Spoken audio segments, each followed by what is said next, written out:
The Olmec Enigma, Part 2 with Luke Caverns. You are listening to Brothers of the Serpent podcast.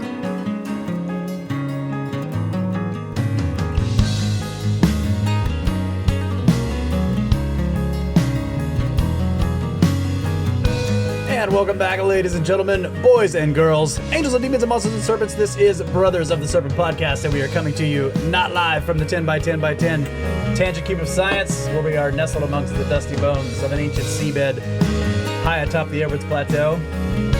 Finally recording the show. Yeah. We did a long Patreon episode before we started the podcast, so It was good. It was good. It was fun. Yeah. And once again, we have Luke back in the studio with us. What's up, guys? For Welcome back, the bro. Olmec Enigma Part 2 of 25. Yep. Always good to see you guys Hell again. yeah, man. Thanks for coming, man. Yeah. I finished my entire Red Bull while we were doing it. Well, we got some beer. Yeah. Yeah. We're gonna have to I get got about beer. I got about 200 milligrams in me, so I'm absolutely pumped, ready Yeah. to go. All right. go. Cool. Well, let's do it. What are we doing? We're continuing on the Olmec presentation. I don't know where we left off. Did you check? I did not check, but I think I have a good place to start. Okay.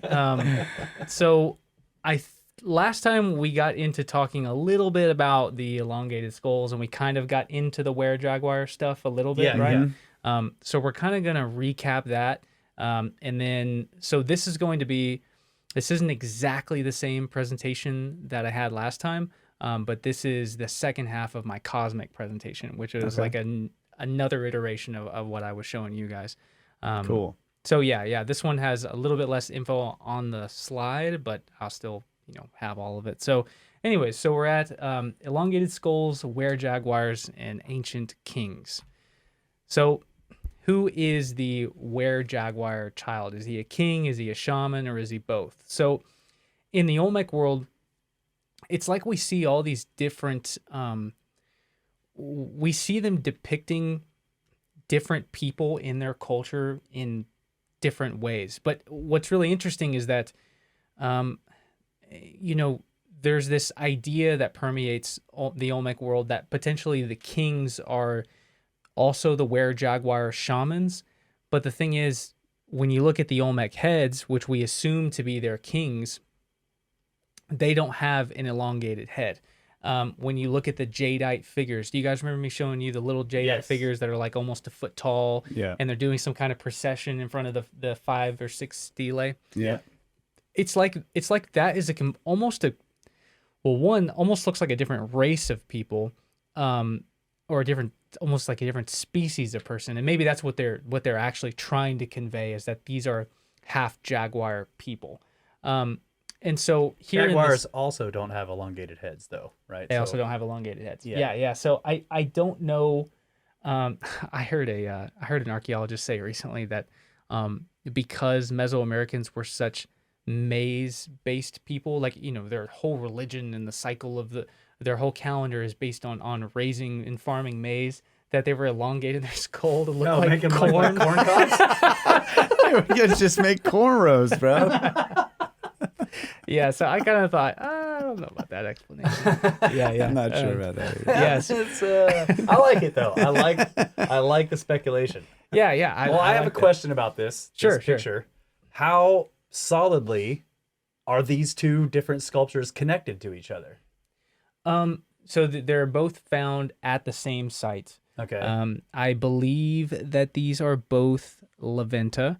Leventa is, so you have but can one be much older than the other one?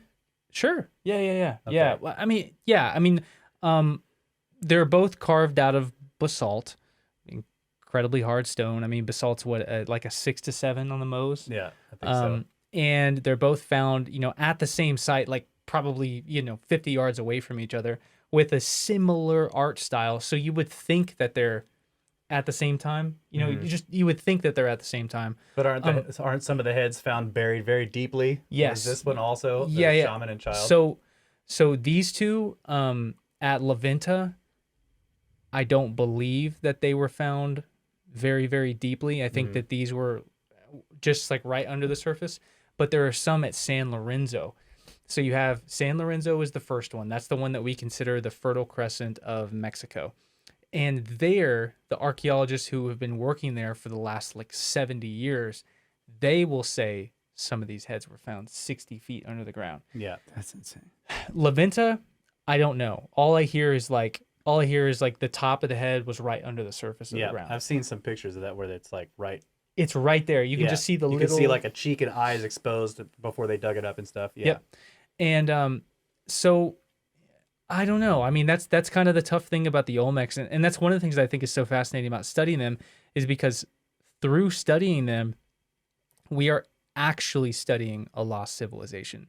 We don't even know what their name was. Yeah. What culture? What language they spoke. We don't even know if these heads are their gods. Maybe that they're representative of their gods, or maybe their kings were gods, or maybe they're just representative of their kings, and maybe the king is like a military ruler of some kind, and maybe that's why he has the little helmet on. But then you also have the shamanic sect of the culture as well, and maybe where you see this shaman on the left emerging from that portal or that cave, they think that that could be representative of these really early proto-Olmec paintings that we see in caves from Guerrero, Mexico, which is very far to the west of the Olmec heartland, the traditional Olmec heartland. They think that maybe they were making pilgrimages back there with children that they had deemed to have this were-jaguar quality or this power in them to be a shaman, and like they go in and perform this ritual, and then they carry the baby out, and when the baby comes through that threshold, they now have the power of the jaguar. We actually have no idea. And the hats that they're wearing, that headdress thing that he has on, it's kind of like Akhenaten's headdress. Is that concealing an elongated skull? Yeah. Mm-hmm. And that's sort of what I think. And the baby has an elongated skull too. Are those ears? So those are his earrings. Yeah, they're earplugs. They're jade earplugs. So you see those all over Mesoamerica. And so by studying, I just think that by studying the Olmec, it's like the blueprint for studying a lost civilization, because this is a lost civilization. And I think that sometimes the perspectives that you gain here help in studying other things. Do you think that the child in that has been purposefully defaced? Because a lot of the rest of the sculpture is in really good condition, and the child is... Well, isn't it funny how like it's the nose too? Yeah. The nose on the guy is also gone.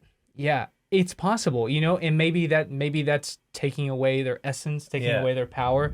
The Maya did a very similar thing, sort of, when they would have these stucco sculptures of people like coming out of the wall, and then when the person died, they would like remove their head from the statue. I think you told us that last time. Yeah. They would remove. That's what the wall of faces was. He removed his own father and mother's head off of their stucco statues and put them in their tomb. What were they called? The stones with the little knob that they could stick into the wall. Oh, a tenon head. Tenon heads. Yeah. So this was kind of like a tenon head, but more like a stucco statue that's like emerging from the wall. Stucco sculpture sort of thing. Yeah. And stucco sculpture. Yeah. And so Pakal's own son removed his head and his mother's head and then put them in the tomb, because they had always thought that people came and stole the heads, like ripped the heads off and defaced it.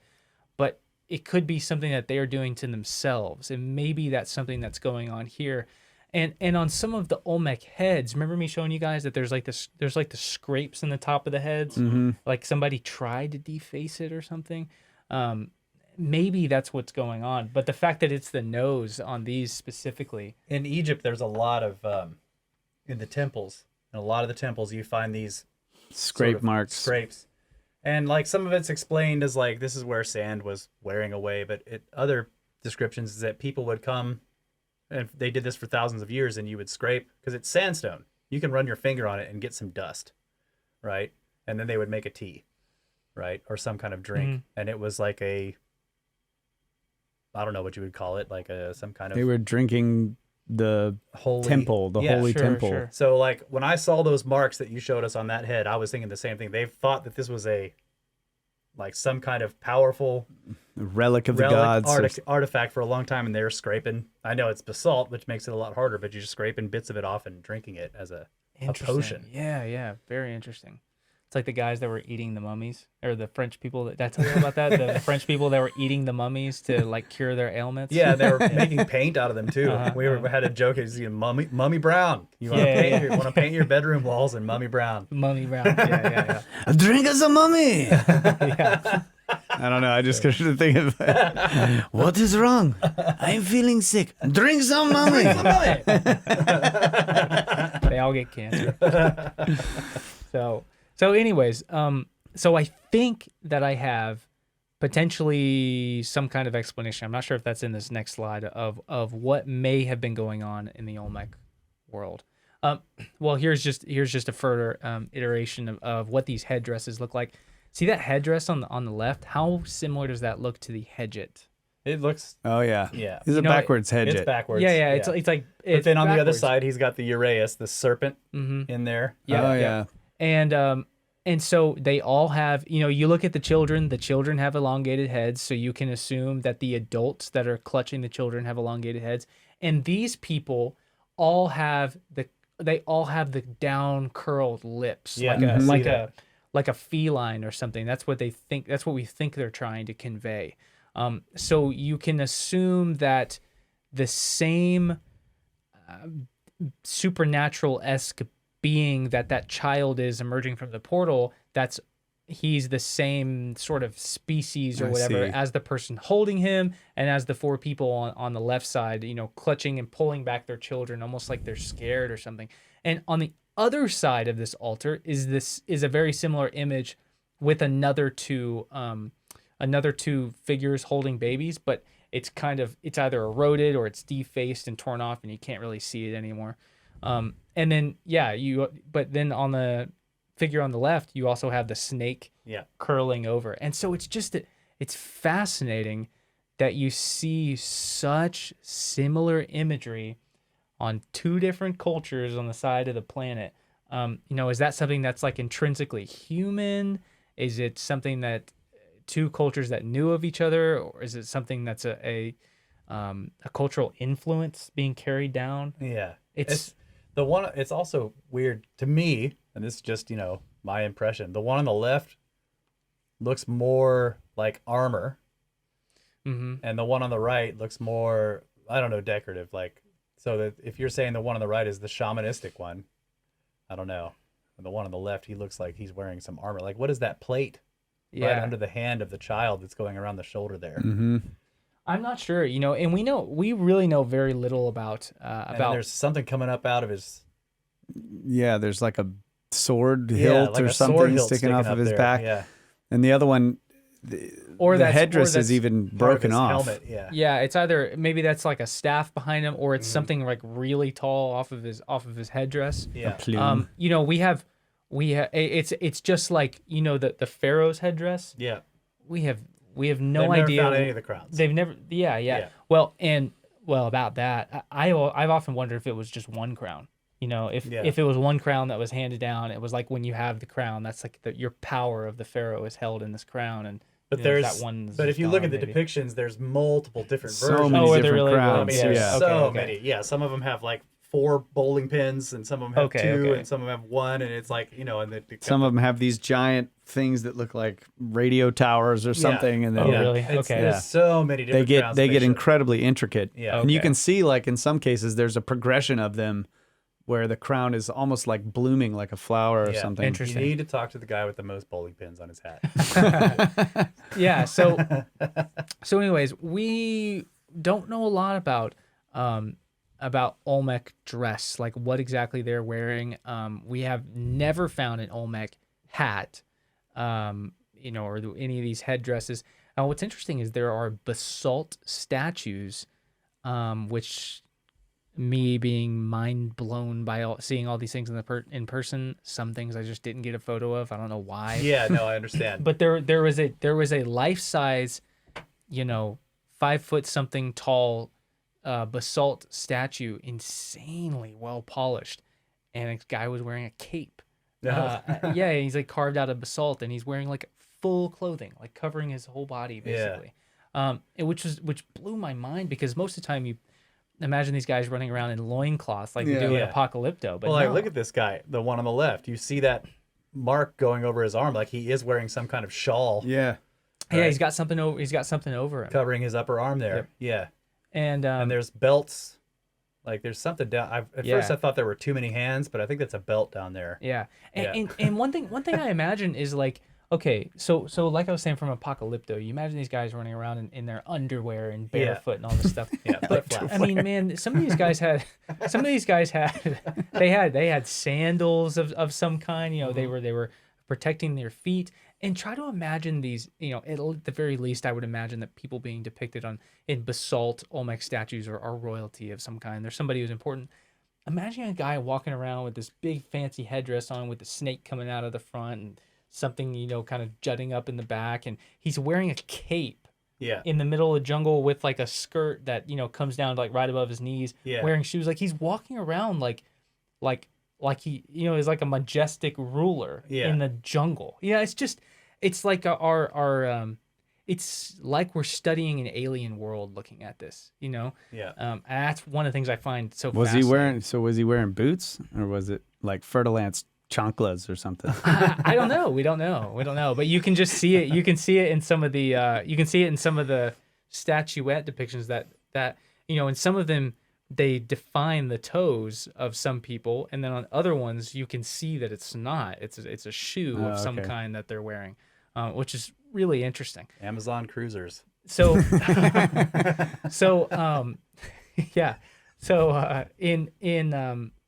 Tenochtitlan, when the conquistadors, so this is a drawing of Tenochtitlan, which is this city that was floating on the middle of the lake Texcoco, where Mexico City is today. When the conquistadors arrived in Tenochtitlan, they thought the city was so amazing that they would ask Cortez, like, did we dream this? Did we actually see what we saw there? And I think last time I was here, I told you guys that Tenochtitlan really was an amazing city, that they had their own archaeological department, that they would go around and study other ancient cultures in Mexico. And that they had zoos and aquariums where like they would capture birds and put them inside of these temples, inside of these nets, just like we see in a zoo today. Yeah. And they had zoos where they had wild animals from North, Central, and South America, you know, all put in these zoos. They had astronomical observatories with like little pools that had water that was like an inch high. And they had all these markings on the edge of the pools where they would watch the stars move over, and they were marking where the stars would be. Just that's fascinating. Awesome. But they're sitting, you know, the Aztecs were usurpers of Mesoamerica, because they're not from Mesoamerica. They're from North America. Somewhere in the American Southwest is where they came from, like these caves somewhere. And that's what they call, that's as far back as we have a trace of their homeland, which is Aztlan. Yeah. And we can trace that back. The farthest we can trace that back to are like a group of caves somewhere in the American Southwest, and they were kicked out. Wow. And they were kind of a famous depiction of the journey. Yes. Yeah. So wait, we could find these caves? Yes. And do you think that they've already been found? They haven't been found. I don't think. They have not been definitively found. No. Yeah. They haven't been definitively found, but they're supposedly in the American Southwest, and the Aztecs were such a savage culture that they were pushed out of the American Southwest, and they were like wanderers. So they wandered all the way down to Mesoamerica, and I don't know if I've told you guys a story or not, but they wander all the way down to Mesoamerica, and they're like these savage marauder, you know, mercenary type civilization that all of the peaceful people in the Mexican Valley are like, hell are you doing here? Like, stay away from us, you know, go live like out on the outskirts of the mountains. So anyways, they try to appeal to the civilization called the Calhuacans, which is like a small empire that's growing in the Mexican Valley. And so the Calhuacans are like, you know, these guys are like great warriors. We can kind of use them to, you know, kind of oppress some of the villages around us.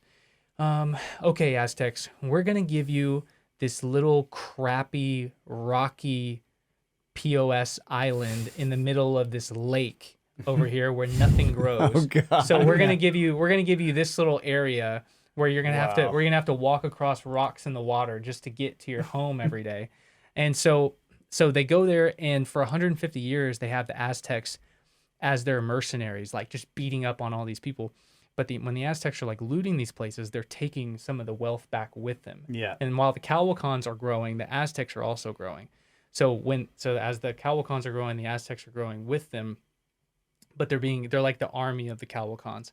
Eventually, one of the priests of the Aztecs, he gets high on his peyote or whatever, and the god Huitzilopochtli tells him, I believe that's the god's name, tells him that he needs to basically propose his prince to marry the Calwicon princess. And so they have this dynastic marriage, and the Calwicons are like, yeah, I guess the Aztecs are getting a little bit more powerful. We should probably have a dynastic marriage here. So he marries the daughter.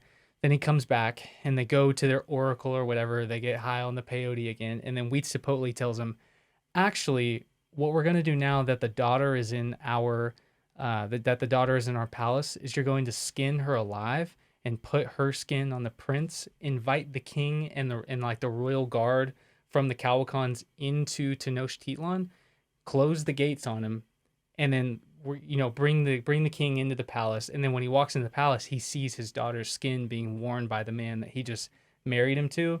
Then they sacrifice the king to Huitzilopochtli, completely invade the Calwicon kingdom, kill everyone, and then all of a sudden they have this rich citadel sitting in the middle of Lake Texcoco with all the wealth of the Calwicon, and now they have this citadel in the middle of the lake that can't be invaded, and so they just have now taken over Mesoamerica. Wow. And so for the next 150 years, they spread like an empire across Mesoamerica and take all of the knowledge that the Zapotecs, the Maya, the Olmecs knew. They take all of that and build their empire with it. And so when the conquistadors arrived, they were amazed at what they saw.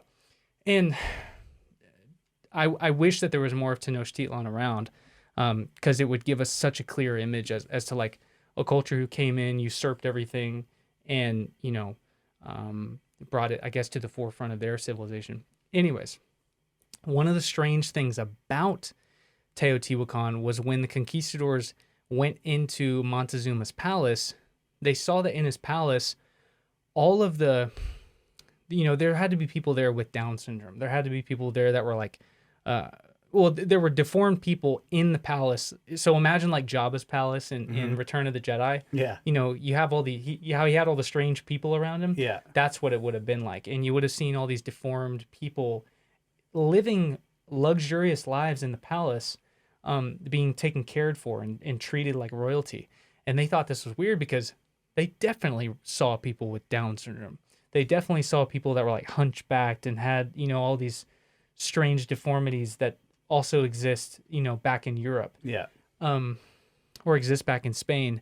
And so they thought that was really, really peculiar that these people were being, held. Elevated. Yeah, being elevated. And so in the very rough translation, they thought that these people with deformities were touched by the gods, that they were special. There was something unique about them. We don't really know what that is because very quickly afterwards, all the Aztecs were killed. Yeah.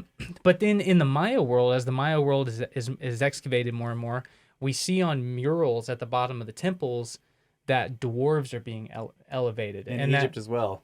In Egypt as well? Bes is a dwarf god, and he's depicted all over the place. Yeah, as a builder and a master. As a builder? Master craftsman, artist. No music. Way. Yeah. Okay. So what I was literally about to say is that the Great Pyramid of Uxmal is said to have been built by a dwarf in one night. Oh. Wow. How weird is that? I didn't know that. Yeah. No way. What's that god's name? Bes. Yeah. B-A-S or B-E? B-E-S. B-E-S? Yeah. Wow. Holy crap. What's the name of the dwarf in the Mesoamerica? I think it's just like a magical dwarf. Doesn't have a name? well, I'm not familiar. I'm not look it up. Yeah. It's probably. Yeah, exactly. Yeah. Its name is. Well, look, can we pause here and go back to this? I mean, you were. I know you're telling a story, but he's basically going into an altered state and speaking to a god who's telling him to do these horrible things. Well, what is that? You know, like I'm interested in this part of the phenomena as well. Yeah. I mean, we get into this stuff with Marty because like this is part of the idea, and you know, it's not ancient aliens, but there's the implication that there is like an influence on humans, and it's been happening for drugs a are bad. Okay. Yeah. Don't do drugs because they're bad. Okay. Yeah. But this idea that there's like these war gods, these psychopath war gods. You know, the Greeks had them too. Yep. You know, Ares was basically a psycho. You know, and his sons were. I was asked on the on a podcast I was just on, like, what my craziest theory is, and I was like, you know, which is dangerous as someone, you know, in this area, because people just take that and run with it. Yeah. But my craziest theory is that, you know, is it more likely that all of these cultures around the world with such similar gods just made it all up, or it was made up by one initial civilization and then every other culture, you know, created their gods to be adjacent to that, to try to usurp cultures into their society, to build their, you know, there's a lot of like hoops to jump through if that's what you believe. Or is it more likely that some way, somehow, it's true? Yeah. You know? Yeah. I mean, that it's a reflection of reality somehow. These civilizations, if you pull up this photo of Tenochtitlan again, every temple and pyramid in that city, as well as all of the hundreds of other cities in Mesoamerica, just Mesoamerica, not to mention all the thousands of temples built under the Roman Republic and the Roman Empire to all their different gods, and all the Greeks to all their different gods. Is it more likely that all of that is made up, or through by some means it all is real? Yeah. You know, and in some way, and I get to that in this presentation as well. Although at the speed we're going, that's gonna be like 2 episodes from now or 3 episodes, but that's fine. Touched by the gods, yeah. But yeah, that is in some way, I tell some people like that's kind of my Atlantis. That I think that there's something there. Yeah. There's something there. People taking plants and they're connecting to something that is untestable. Yeah. You know, we can't test it, we can't prove it, but I think it's really out there, and I'm not sure what exactly that is. But I think that is a very simple explanation, and Occam's razor tells me that's I think that's a very likely explanation for the things that we see. Yeah, I think so as well. Yeah, that there's some other connection. Yeah. So anyways, wrapping this little bit up, can we look at an ancient culture? So let's say like the pre-dynastic vases. You know, everyone's trying to figure out like what exactly were these things used for. Is it fair to look at vases and chalices and vessels that are used in Egypt 2,000 years later and take the uses of their chalices and vases that are of similar size and then attribute the same meaning to the Egyptians that are living at least 2,000 or 3,000 years before? You know, that's kind of like, that's a dilemma in archaeology and anthropology. Like, can you do that? And so the same thing is happening here in Mesoamerica. Can we look and see people with deformities being elevated in the Aztec world and then infer that these Jaguar people were also people with deformities that were being seen as special people? Because, if you'll pull this up, we see this ectodermal dysplasia is common in children in Veracruz. And this is something that Lauren studies. She's learned about this too. It has It comes with no mental deficiencies at all. So you have no learning disabilities at all. All you have are these jaguar-looking feline teeth, and this is common in it's becoming less and less, and like drastically less common in kids in Veracruz, but it's still disproportionately common in children there. So so the implication may be that like children who were born with this, they were like, this isn't a shaman, and they would go to this right. And maybe it was very rare, like in deep time. Yeah. But they were bred. Yeah. You know what I mean? And so it became more and more and more and more and more common. And you had almost this separate breakaway species of people who were born with this disability or whatever. But it wasn't seen as disability to them. It was seen that the spirit of the jaguar is in you, and you're like a half jaguar person. Yeah. You know, wow. And on top of that, you're just as likely to be born with 120 IQ with these fangs. So you can be the leader of your society. Yeah. And still elevate yourself with these fangs, you know? And so I wonder if this is what was going on in the Olmec world, and they were breeding these people and they saw it as elevated, and thus spawns this culture of acceptance of people with disabilities that, oh, okay, well, now we have this distant cultural memory. They may have like part of the God in them or whatever. Exactly, exactly. We have this distant cultural memory of elevating people with ectodermal dysplasia. So every time somebody is born with something different about them, it means that some other type of God in their pantheon has touched them, and there's something special about them. So I wonder what they would have thought of people with gigantism or whatever. Yeah, and specifically that when you get a huge head, like you know, what is it called? I can't remember. Hydroencephaly, something like that. I don't know. I'm not sure I know of this. But if they were elevating people with deformities, you know, we also know that they depicted people with elongated heads. So if a child is born with or starts to develop this enormous head, maybe that becomes a cultural trend, and then they start trying to elongate their heads artificially. And so this is kind of, this ectodermal dysplasia thing is one of these things that I think is like very interesting, where and there's there are some papers out there that explore this idea, but you're not going to see this in an Olmec textbook. You know, it's very French. It's very edge. What was it? Edge case? Is that what you said? Edge case. Yeah. Yeah. It's very much that. And so this is kind of one of those dilemmas where, okay, can we infer that the Spaniards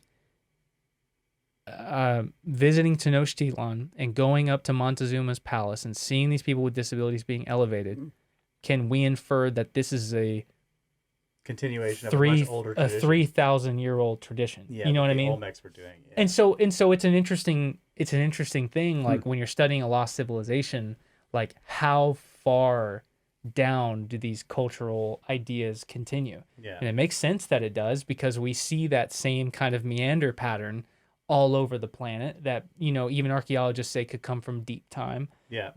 So it's just interesting seeing this, what might be this cultural thought continuing for thousands of years.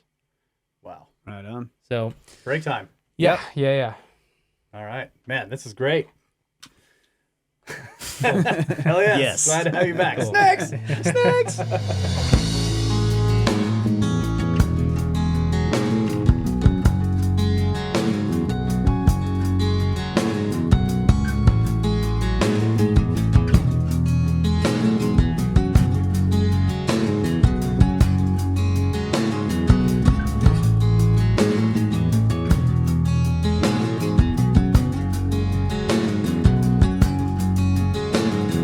And we're back, ladies and gentlemen. Segment 2. And it's time to open some beers, because we've been in here for about 3 hours. Yeah. Gosh. But it's been great. It's been great. And we're going to get into some Longhead. Yep. Want this? Yeah. It's a very hipster vest you have on your beer. I didn't bring any koozies. But You bring any Capri Sun for me? no, did you need a drink? No, I got this. You got that? I got this, yeah. I have a very uppity beer here. Oh. Yellow Rose Smash IPA. Oh. You know, next time I come out, I'm not a beer guy, but I will have like some whiskey or something. So we'll have to do that. Okay. Yeah. I got so much crap, dude, for drinking Keystone Lights on the really? show. I had to up my game. This is Now, what is that? Angry Orchard cider. Cider? Mine is Lone Pint Brewery. alcoholic apple juice. Alcoholic apple juice. Yeah, it's good. I know you don't drink, otherwise I'd offer you Yeah. Keystone Light. Yeah, well, it's not I don't drink. It's more so that like if I'm gonna drink, it's gonna be like liquor or something. Oh, you know, okay, something okay. straight to He the wants point. to do. Next time we'll whiskey on the rocks. Next time. Yeah. I would like that. Next time we'll have a fine whiskey on like the last, I just haven't. or maybe the first segment. We'll just have one, Yeah. and then you have like 2 hours to get. Yeah. I just haven't had a beer that I thought was like, oh, that tastes good. You know, I haven't had a beer that I thought like hit me that I liked the taste Get of out. it. So That's what I'm saying. The cider is pretty good. You upset me. No, I'm just kidding. can I try it? I haven't had very many beers that I've not liked. It doesn't taste as bad as other beers that I've had. Yeah. Okay, Long heads. Okay. long heads. So, I'm at the Jalapa Museum, which, boys, we're gonna go to eventually. Yes. Yeah. We're gonna do an Olmec trip. That would be so fun to get videos from, like us and Ben. Yeah, we got to do that. Okay, so who had elongated skulls? And this is an elongated skull I photographed in March of 2024. Continuing, we don't really know exactly who had elongated skulls. Here are the jadeite figures that I was talking about earlier. This is, I don't know. I mean, I just think that this is so cool. These are wild. It's a screenshot of the Olmec world. Whatever the hell's going on in here. So you have this guy in red stone who's got his back to those 6 stelae. We know that this is at the base of the pyramid of the Great Pyramid of Levinta, which the Great Pyramid of Levinta is 200,000 tons of earthen fill. And it's like 100-something feet tall. And they found these 6 stelae toppled over at the base of the pyramid. So we know exactly where this was taking place. I mean, I've stood exactly where this But is are the supposed to 6 stelae like big, and these are like models? These little ones are the jaders, or they're just models of the stelae? Yes. Yeah. So the real stelae are actually like, so imagine these people are all about 5'5" or so. And so it would make those stelae look like they're 8 or 9 feet tall, maybe. No, the real stelae have got to be 12 to 15 feet tall. But just to get it. Can we infer that these people are really tall?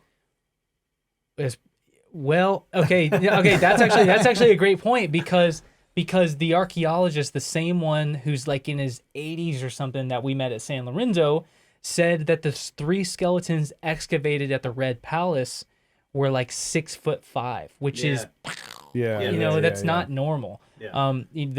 Typically the Pakal was a tall Maya person at like 5'7", and he was abnormally tall. I really like this theory that you're working on, or a hypothesis, or whatever it is about the the deformities, because I mean it fits so many different things: elongated skulls, the giants, all that kind of stuff. The dwarves, all that stuff that would be abnormal or strange, genetic things that would come out. They would become royalty and possibly try to breed that recessive gene and make it more dominant. Mm-hmm.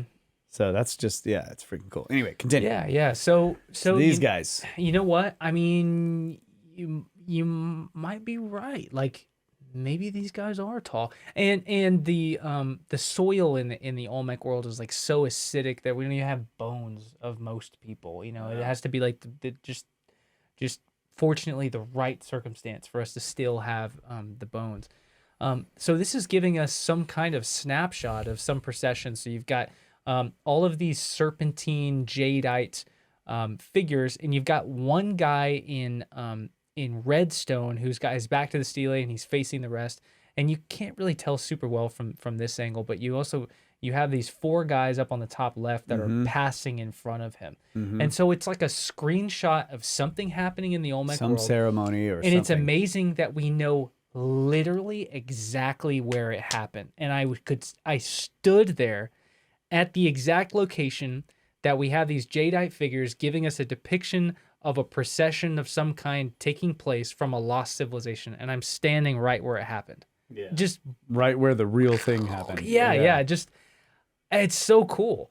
And so, yeah, I think my idea is that this is it's a sect of people in the Olmec world that are breeding this recessive gene to try to make it more common, and it's becoming like the shamanic, it's becoming like the shamanic sect of people. Now this head that's here on the right, though, that is one of the heads that maybe it's just a smaller stone that they kind of turned. They were able to turn it into the entire a back of the head. yeah. They were able to turn it into a head, but it's just another one of these things that's maybe some kind of contradiction to what I'm saying here. Then again, maybe it's just a smaller stone, and it is a smaller head as well. It's this head is probably almost 5 feet tall. And Isn't it interesting how finely the facial features are carved, but then the helmet part is just sort of scratched in? But it's almost like that is his skull, and then there's these patches of hair that are like come down in front in like 3 braids I don't know. It's weird. Well, there are certainly some of the Olmec heads, or at least one that is braided in the back, or if it's not braided, it's a part of the helmet, which is actually strange because most of the time they're depicted as being bald. We don't see a lot of hair in the Olmec world. So coming to the next one, this is kind of just a reiteration of I was showing those headdresses earlier. You see the children have elongated skulls. What's really weird is that the child on the right actually has a clefted head. I see that. So it's like flat and it's got this cleft in it. And the thing is that Mesoamericans, is it just me or is somebody's arm popping out of the side of that statue on the right? I don't know what. I guess that. I guess that came through. I didn't even. That must be somebody standing behind. Somebody the photo. standing back there. Yeah. I'm just now noticing this for the first time. So the thing is, Mesoamericans did not have an issue with like conflating multiple things. So like in our Western thought, which goes back to the Greeks, we want everything to be like boxed in and segmented and be like, oh, no, that doesn't make sense because that's this and this is that. Mesoamericans are not that way. They just throw everything all together and they'd have no problem having things that seem like they contradict each other. So you have this child on the left that's got the rounded head, and you got the child on the right that's got the flat clefted head.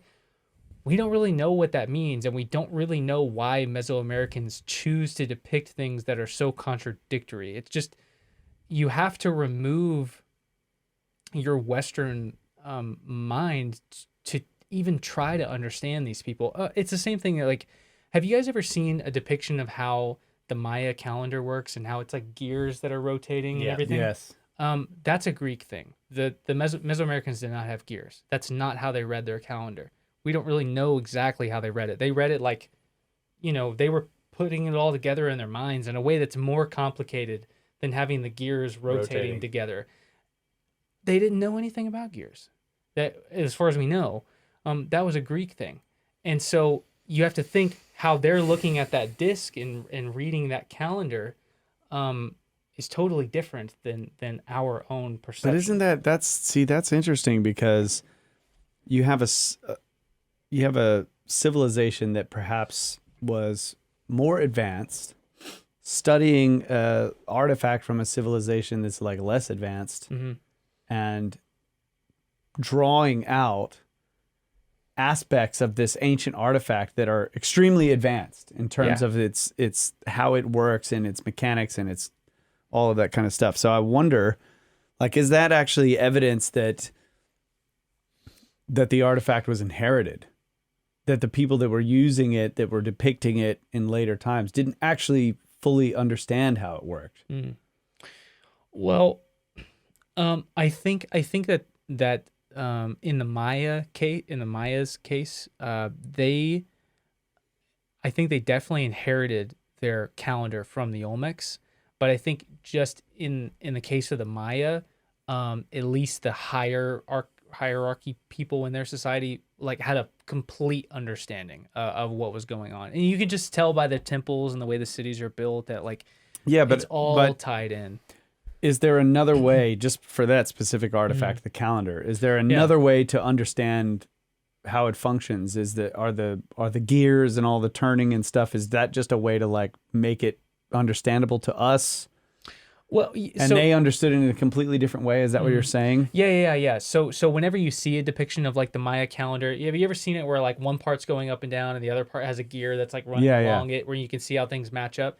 That's just like a modern depiction of how it's a way to convey how it works so that we can understand it. So it makes sense to us. So we understand the idea of gears moving to connect with things like working like a clock. But in that depiction, the vertical part that the circular gear is going on, when they back way out, it's also a huge circle because it's the processional.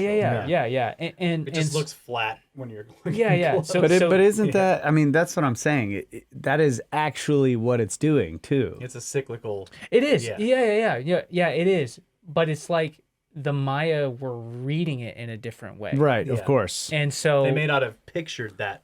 Exactly. And so it's like.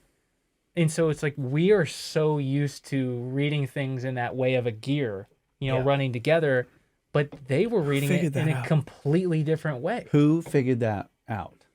We don't know. How to put it into the gears and all that. I don't know. That's crazy. I mean, that was a genius whoever figured that out. Oh, I mean, well, these people, you got to think, like, this is another thing I always think about is there were people back then that were smarter than Einstein? That's wild. Yeah, of course. Yeah. There are people, That's a really good people point. with 180 IQ sitting around with no other job other than to study the stars. All they had to do was go out in the jungle and survive, bro. They had all the time in the world. Yeah. So, put on their Fertilance chocolates, dude, and just go. Dude, that's a big flex if you're walking around with Fertilance chocolates. like, hey, you see this thing that killed your grandma? I got it on my feet. Yeah. No. I'm just making fun of the people that say like hunter-gatherers. They had all the time in the world. Yeah. So the Einsteins of the hunter-gatherers. Mm-hmm. Like, what did they do? Yeah. It's like, let me just develop a calendar that will depict like the next 30,000 years. Yeah. That's what the Maya were doing, man. Like they could. Yeah. I mean, dude, they were calculating time millions of years in the past. Yeah. We have that dates. Is wild. Deep time. Yeah. We have dates that go millions of years in the past. Yeah. Which is just crazy to me. I just don't understand it. Man, that's so fascinating to me. I think about like ancient Maya. You got to people. come back and do a freaking Mayan calendar entire like 4 or 5 or 7 part episode. It'd be really interesting. He moved though. Dr. Barnhart's an expert on the Maya calendar. It'd be interesting to get him in here. He used to live in Austin, but he moved to Colorado. We'll get him on Zoom. Yeah, you should. Yeah. It's like it's so deep. It would take me like a long time to really get a strong grasp on the calendar. Well, let's go back to the heads.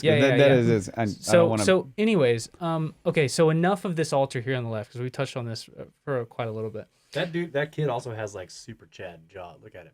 Oh, he does. Yeah, he does. Yeah. That's really interesting. Maybe that's his hairstyle, bro. I think he's got Chad. That's what I was thinking. And his hair's blown back. I was thinking of that maybe the difference between the left and the right, and of course this could easily be just debunked, but is it male and female perhaps? Like there's something with the female skull that like is, or maybe there's some hair with the females and they shaved the males' heads. Could be. I don't know. Could be. I mean, but like I don't know enough. I don't know anything about. Nobody does. Like, are there later depictions of women that have something maybe that could be that could back that up in some way? After the Olmecs, if you want to get to a direct civilization, because there's lots of arguments. As like, okay, did the Olmecs really inspire Maya? That's what typically people's thoughts are. Yeah. Is like it was the Olmecs and then the Maya. Well, no, really, it was like as far as we know, it was like the Olmecs were kind of ending, and then the Maya are like emerging at the same time, and then the Olmecs kind of disappear, and then the Maya are at their precipice. So like it's not a clear end and then beginning, but a culture that directly inherited, I guess, the land that the Olmecs lived on is Veracruz culture, which is another lost civilization. We don't even know what they called themselves. So anyways, so this statue here on the right. So I took this photo from the side of the statue, and it's carved out of limestone, it's heavily eroded. But what you can very clearly see is you see that face on the left, then you see the face in the center. There's also a face there on the right, but it's very, very eroded. And on the other side, on the fourth side, there's also a face there. And what it's depicting is like a head spinning around, and on one side, it's a normal human face, and on the other side, it's the clefted jaguar person. So it's like depicting that this fanged jaguar person has all the aspects of I don't know. Can become an actual jaguar. At least we think that's what it's depicting. And so it's like it's statues that are think about pharaonic statues, how they have this eternal pose, that's just very stoic and just still. In the Olmec world, we're seeing things in motion, and they're trying to depict somebody's head spinning around and either becoming fully a jaguar or going from a normal person to a were-jaguar, even though maybe... Could it be a celestial depiction? How so? Like, you've got the four constellations. Yes. Oh. Right. Okay. And if they had slightly different ideas, because it's like the bull and Aquarius, and I can't remember what the other ones were, but maybe if they had slightly different ideas, if you've got a cat and a person and two of the things it's that you can Leo, Aquarius, Scorpio, and Taurus. Yeah. Are the four Maybe corners of the... So now you have the cat, and you have the person, and then you have the other two, and if this is the four... The angel and the man, or whatever it is. Yeah. In Christian traditions, the symbols are slightly different. There's no scorpion. Right. Could be. The interesting thing, this is cool that if you use your cursor to kind of show this the way the arms are all twisted in the same, going like like it's swirling around. Yeah, it's boys, this is gonna be so fascinating when we actually go, because I cannot wait to get y'all's perspective. Because every time I come here, you said that thing about the dwarf, and now I go, what? There's a builder dwarf in Egypt. Yeah. What did he build? Or she? Well, I think he's mostly known for art and music. But Okay. there is associations with building as well. Wow, that's crazy. Yeah. So anyways, it's interesting. But who had elongated skulls, like the prompt of this little section? We don't really know. I mean, the were-jaguar people are certainly depicted as having them, but was that something that they were born with? Is it a recessive trait that's bred into them, or is there this idea from deep time that people who have these disabilities were touched by God, and so it becomes like a cultural trend to elongate your skull? We don't really know. Yeah. Okay. The statue on the left, I just had this thought that it's like you've got the mother and father of the elongated skull child who are like almost like they don't want to let their child go, but it's part of the culture that the child with this strange, like, touched by the god is going to be taken by this guy. He takes the child into the cave, and he has the Phrygian cap on because he also has some kind of weird elongated skull or whatever. I don't know. That's just what I was thinking about that. These are the parents. Yeah. I believe of the child, and that they have to give it to this shaman guy. I believe or something. Sure. I mean, know. It's kind of like anybody's best guess. I mean, that's my best guess. Yeah. I mean, this is as lost a civilization as it gets. It's total pure speculation. Wild. So, continuing, unique headdresses adorned with snakes on the front. So we've been talking about this. This on the right, there's another snake there on the front of his headdress, his or her headdress there, and I wonder if that is like I wonder if that's like a rattle at the end of a snake's tail. But he looks like he's got like a big Abraham Lincoln style hat on. No, it's a leprechaun hat. A leprechaun Look hat. at that. Yeah. It's got the buckle and everything. Yeah, so it's very interesting. And as I'm looking closer at it, you can tell that he's got, so you see the figure on the far left there, how he's got the little, it's almost like like the Roman little leather sleeves that hang over their shoulders. Well, the figure on the right has that as well that he's wearing. And above the right of his child, it's like there's maybe he's got some kind of weapon or something attached to his back. I don't know. It's interesting. We're seeing little snapshots of their culture. But what do you think, Russ? Does that look like the it's not the head of a snake at the front of his hat, but it's like the rattle of a rattlesnake on it. Yeah. Isn't that weird? Yeah, I mean, the first thing I thought of when I looked at it was the big old top hat with a feather on it. But it yeah, is, I don't know. Yeah, it's still a lot like the Uraeus, right? It's very Uraeus. Yeah. Yeah, I mean, and I think that a culture that obviously values putting a snake head on the top of their hats, like you see on the middle figure, I think a rattle could easily end up on the top of the hat. Yeah. Because on Monument 19, the Olmec guy who's being carried that has the handbag, the rattle is depicted in that as well. Yeah. On the Pyramid of Chichen Itza, you have the serpent heads at the bottom, and inside the serpent's mouth is its own rattle.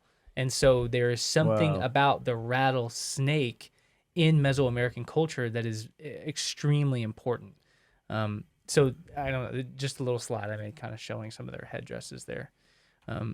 So continuing, also where are the headdresses, more depictions. On the left, you see, just a modern day depiction of what these headdresses may have looked like. Look at that one in the bottom in the middle. How similar is that to the pharaonic headdresses with the little ripples coming down over the shoulders? And then in the top middle, that's Monument 19. Like, look at that crazy cargo box. Do what? Just the face of the bottom guy. Like the guy in the middle. they all have grumpy cat going on. Yeah. Yeah, they've all got He's that. just squinting out there, just like, what? Yeah. Yeah, and the guy being cradled by the serpent, like he's got that gigantic box on his head. I'm not really sure what exactly that means. But none of these headdresses have ever been discovered at all. And really, I mean, none of the bodies have been discovered either, as far as we know. I mean, we have the anecdote of the guy working there that says that when he was like 17, they found the 6'5" bodies buried in the Red Palace that they're just gone from archaeological. But in the depiction on the left, the painting, their headdresses don't look anything like these other ones. Yeah, I don't know. I'm not sure. It was just an example of like a more artistic example. Yeah, exactly. I'm just exactly. It's an artistic example, but then when you look at the carvings, you're like, where are the feathers? Where's and the where, similarity? like, that on the right there, that may not be a kid. I mean, it could be a dwarf. Could be. It almost looks like it's got a It looks beard. like an adult face. Yeah. The face is nearly the same size as the adult face. Yeah. So we might be reading so too much weird. into You can't take my dwarf. Yeah. It could be. I don't know. But still, I mean, go back to you don't have to go back, but the guy carrying what we're calling the child out. I mean, is that a child or is that a small person? Yeah. Yeah. So I don't know. Yeah, It's interesting. Well, you know what is interesting as well that I did not put in my Cosmic Summit presentation because I thought it was a little too downbeat. Was there's a whole other thing that's not in this presentation that I will include next time. We have hundreds of statues of Olmec babies. Have you ever seen these before? No. Should I just pull them up? Mm-hmm. Yeah, and do you think in any way connected to like the cenotes? Like, weren't there 2 cenotes like near the city where they found like an insane amount of like baby remains in the bottom of these. Yeah. So they find like sacrificed children all over. Were there Mesoamerica. any like deformations or any weird I don't know. I'm not 100% from the bones sure. that they found? I'm not 100% sure, to be honest. Or were they all like, it was like perfect human children? What I think that they think it is it's like standard infant mortality. Infant mortality is super high in ancient cultures, and they think that rather than just just discarding the carcass, they just offer it as some kind of offering. So it's probably like a culmination of lots of type of That's children, a little better than just throwing. So this example of an Olmec baby, there's all different kinds of examples here. So like look at this one of this baby like sucking on its thumb. I wonder, I didn't include this in my cosmic presentation because I thought it was a little downbeat.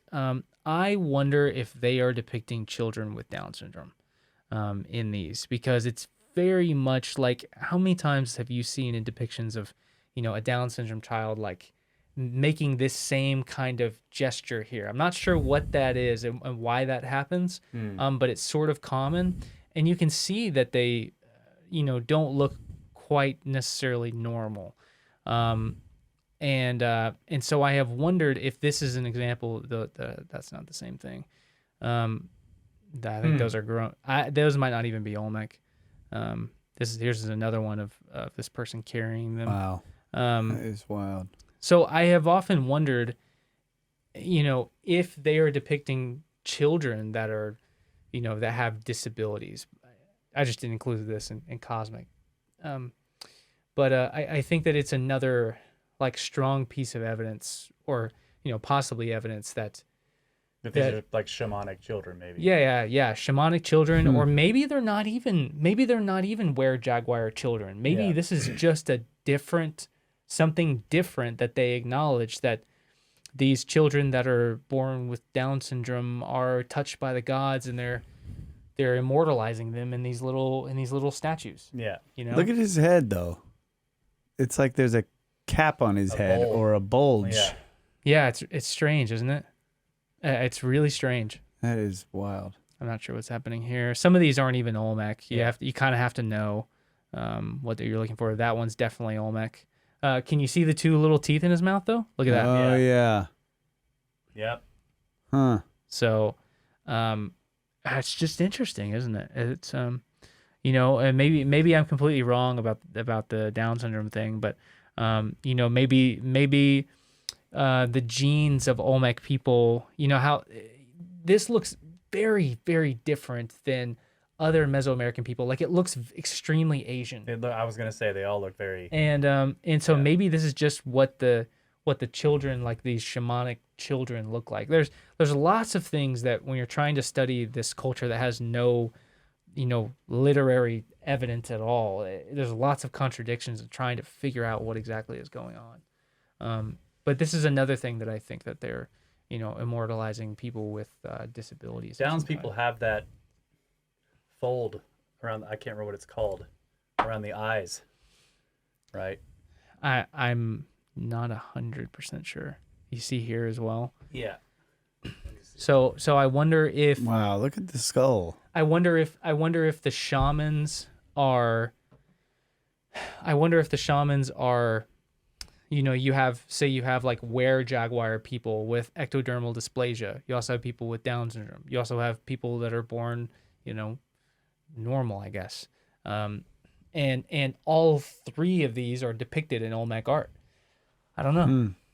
I just don't know. Epicanthal folds. Skin folds on the upper eyelid that cover the inner corner of the eye.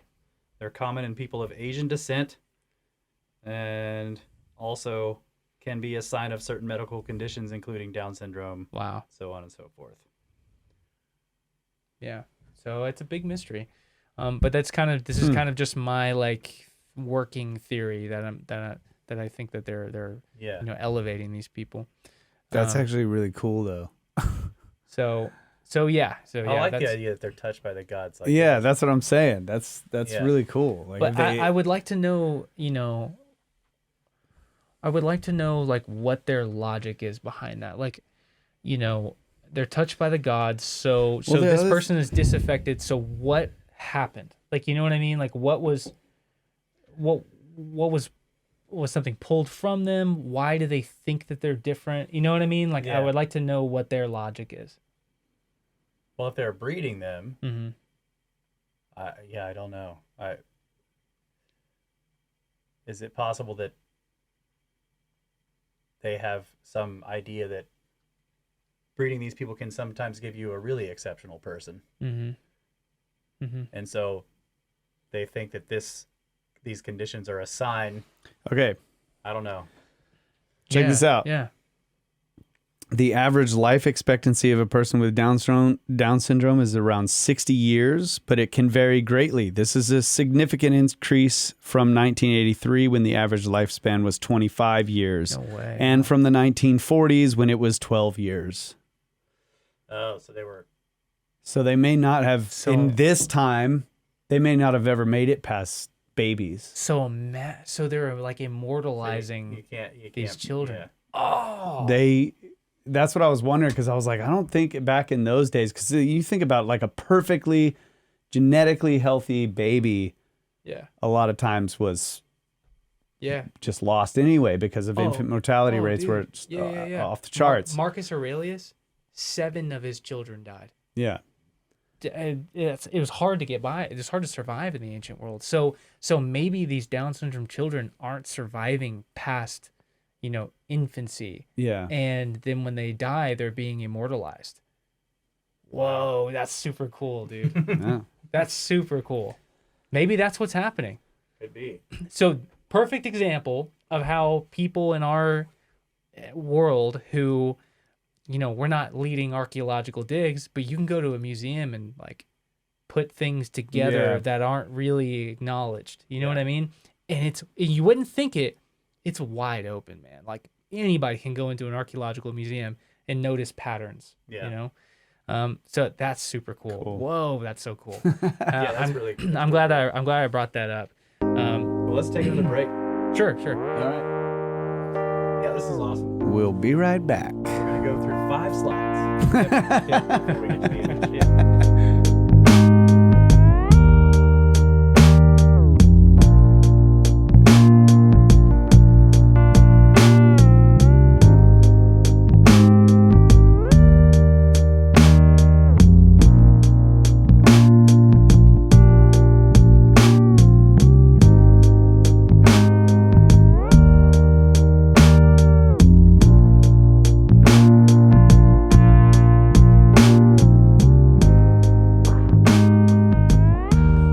We are back, ladies and gentlemen, Brothers of the Serpent podcast, second half of the show.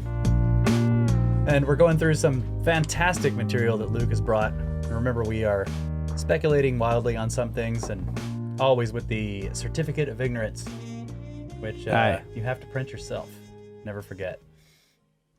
We don't know what we're talking about. On a There lot of this are stuff. no degrees. And, Luke keeps pointing out there's so little known about this culture that speculation is pretty much all you can do, right, in some cases. So one thing we were talking about during the break about these children, these depictions of these children that possibly had deformities, and Kyle had mentioned that they didn't live very long. And then we brought up that, there's this, it's if they used entheogens of any kind, and had any kind of like shamanic journeys with plant medicines, that maybe they were told during those journeys that these children were angelic, that were here for a brief time, and then and so that they would immortalize them with these sculptures. Yeah. And I think you said a second ago that maybe like these entities are telling them they're like blessed children. They're blessed children. To enjoy them. Yeah. And I thought that, wow, how maybe almost over reading into it we are, as to, because when I brought that up earlier about like I would love to know their logic. Well, maybe like how stupid am I to think that like there's more logic to it than just like they loved these children. Yeah. You know what I mean? So they deify them, and it's like oh wait. So I'm here searching for this like, crazy meaning that might just actually be love and like genuine and like a genuine love for these little children. Yeah. That when they're born, they're gonna get this little tiny life and then they're gone. Yeah. And maybe the Olmec people just loved them, and it's like, oh man, how human is that? Yeah. You know, and it's way better than the the Aztec god who was like flay her. Yeah. Oh man, And then murder everyone, right? And then these people are talking to one that's like, hey, love these guys because they're only here for a short time. You know what? That is so fitting, because when I was there with Dr. Barnhart, he tasked me for that week to find one shred of evidence of violence in the Olmec world. And we visited every major Olmec site but one, which I'm going to go to this one site called Calchatsingo in December. And I did not find one shred of evidence of violence in the Olmec world. Weren't there carvings at La Venta that looked like they were prisoners? Or is that later stuff? I'm not sure. I think I brought this up last time. I'm gonna need to find this because Graham talks about it. Yeah, he shows the depictions where it looks like people have been tied or they've been killed or something, but this might be something else. Yeah, maybe so. Because if it's at La Venta, I feel like I would. Yeah, I would know. See it, yeah. But the only thing I ever saw was on this big limestone stele, which was like 25 feet tall, dude. It was crazy, gigantic. There's one figure of a guy standing there with a spear, and he's about this tall or something. Going fishing. And yeah, he's standing there with a spear, and that's it. There's no depictions at all of war, which you see all over the Maya world. Yeah. The Olmecs are just they seem like a serene, loving, peaceful civilization, which, I mean, you can infer that they probably weren't, fully, completely, but maybe they just did not value That's what I was going to say. You know what I mean? They could be a civilization that didn't fight, but they didn't depict it in art. They didn't Yeah. want to preserve it in some way. I mean, it was like are there any depictions of them hunting or anything like No. that? Okay, because they probably hunted, which, I mean, you Sure. need to there's some violence. Right. involved. Yeah. There's definitely violence going on, but maybe they just didn't depict the grotesque aspects of life. They didn't deify or glorify war. And or, sadly, if they were really peaceful, that may be why they just kind of disappeared. Yeah. Because eventually somebody comes along who isn't peaceful. Oh, of course. And if you don't know how to fight, you are going to disappear. And the Maya, we see them as a very, scientifically oriented civilization, but boy, they were warlike. They were like the Greeks. The Maya, you hear people say like the Mayan Empire, but it's not correct, because there wasn't a Maya Empire because they couldn't unify. They all just what's like really city states. We talked about this. Yeah, and that is so amazing that you have Maya city states warring against each other that are then conquered by an empire that comes from the west, just like the Greeks warring against each other, conquered by the empire in the west. Yeah, just crazy, like how similar that is. It was the United States of Maya. Yeah. And except Maya. I don't know, man. It's we had this conversation a while back on the show that like we have a similar rivalry in the U.S. Yeah. But we've like taken the warlike aspects of it and put it into a sports team. So like all the cities have their sports team, and we do this sort of symbolic war. And I mean, tens of thousands of people like just like you would with the with the hoplites. Like they go to war with each other with these groups of people. So true. And sometimes they'd bring the whole entire army there, and then the two champions would go up. And then it was like, all right, fine, you kicked our ass, won, fine. Everybody goes home. Yeah. Hangs up their armor back on the wall, puts the sword up, goes back to farming. It's like we still do it. So we got sports teams that do kind of the same thing. The foam finger is not quite as deadly as a freaking curved sword, but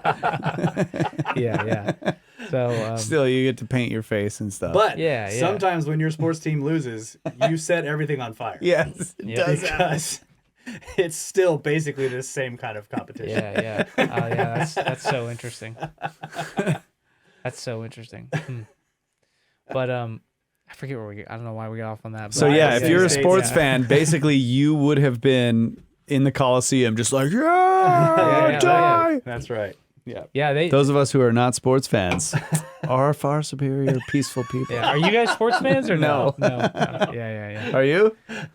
I don't know. I watch. I might get into sacrifice ball. Yeah. But- I watch the Dallas Cowboys to bond with my dad, but other than that, Yeah. For Yeah, bonding yeah. with the dad, it's for sure. I Yeah, don't- I don't care other hardcore than Dolphins that. fan. I mean, if they would bring back the Coliseum, oh gosh, I would be tuning in every time. But that's I'd sort of have- like I'd have a MMA, right? season tickets. Boxing. I do like MMA. Yeah, but I mean, imagine No one MMA. dies. Imagine UFC, MMA mostly. with like a gladius. You know what I mean? Yeah. And I do like UFC, but it's just like, wow, it's just incredible. Like I don't know, Yeah, for yeah, some reason yeah. when I watch it, I'm just Super like, cool. holy crap. it's super cool. But Yeah. imagine like taking, in UFC, you have these guys that have like, they're eating steak every night and, they're big, big, strong guys.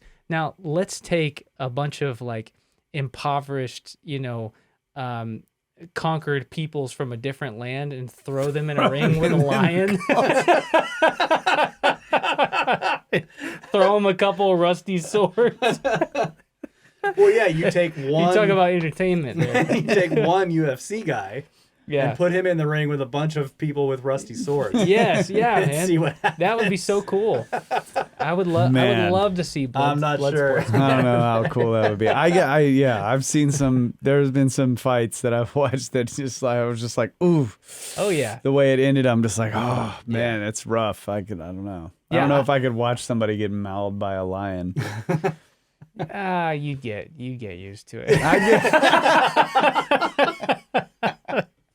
Well, I mean, dude, there are thousands of people in the Coliseum. I think But I think if you grew up like because at that time like the art of war was literally like people getting limbs chopped off and getting stabbed and Yeah. stuff and shot through with arrows and stuff and like you would grow up as a boy and your father would have been going off and doing and having these battles and your uncles and all of your the males in your family and you would have seen like the results of this. You may have had to go out into the battlefield and collect Yeah, things for and stuff sure. like that. So like you grow up seeing this and then of course you're hunting and you're already like disemboweling animals and you get used to all of that kind of stuff. I've heard, I don't remember where I was listening to maybe it was Hardcore History talking about this that like, yeah, this is a part of your life since a young boy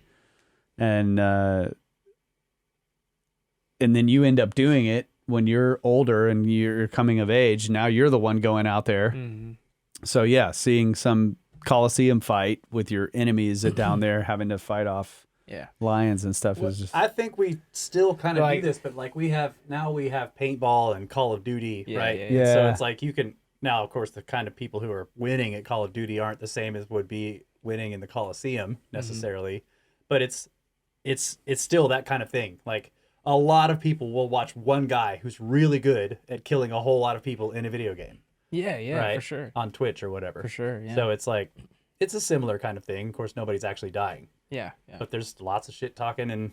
But with UFC, it's the same. I mean, it's like the dude that's just kicking everybody's ass. You're like, wow. Yeah, And then yeah. you're like looking at technique and you're just checking out like, man. Yeah. Interesting. And then you want to see him pitted against different people who have different sets of skills that guy's not very good at. Like maybe they'll take him out. Yeah. Like if he even gets close to that guy, he's going to choke him out. Yeah. You know, you're just like, Interesting part about the Roman gladiatorial games is they like it was not good business to allow the crowd's favorite gladiators to die in the ring, so they were prepped beforehand. so They it was were rigged. Yeah. A lot of the games were rigged, unless you had like conquered people from different tribes, that you wanted to be punished and sent into the ring to be killed. Those people would die, but like your gladiators really weren't dying that much. Because it's thousands or millions of sesterces just to feed these guys, and I mean, they were fed like, I mean, I make a joke about like them being like, these malnourished guys, but gladiators were like fat. They were big, beefy guys. At least a lot of them were big, beefy guys that were very well fed. And even though they were slaves and they were looked down upon, they were still treated very well, and they had to train all the time. I mean, these were trained professionals. Yeah. And they knew when they stepped in the ring that they probably were not going to die. And they didn't have to dehydrate themselves to make weight before the. No. No weight But classes. it was interesting because they wouldn't just put like they wouldn't put like Mike Tyson against some little scrawny guy. They would find people who were in like weight classes or similar skill levels.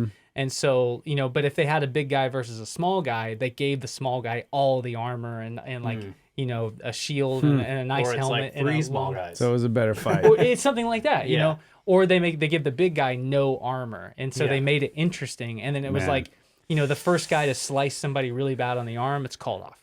Okay. Yeah. Yeah, First yeah. blood. Yeah. But at the end of the day, they were bringing out the slaves, and then they tossed the rusty bronze swords that belonged to the Bronze Age Greeks like 1,000 years before. I want to be laughing And, about this, but it's I know, yeah. Jeez. I mean, could you imagine? So- Could you imagine? No. And imagine being the people in the gladiatorial like Colosseum, and you're watching the gladiators fight, and you're like, "Oh, this is boring, man. Can we bring out the let's bring out the animals. I want to see Right. people get slaughtered." It's crazy, man. Just crazy how different a world that was From the Olmecs. from the Olmecs. Yeah.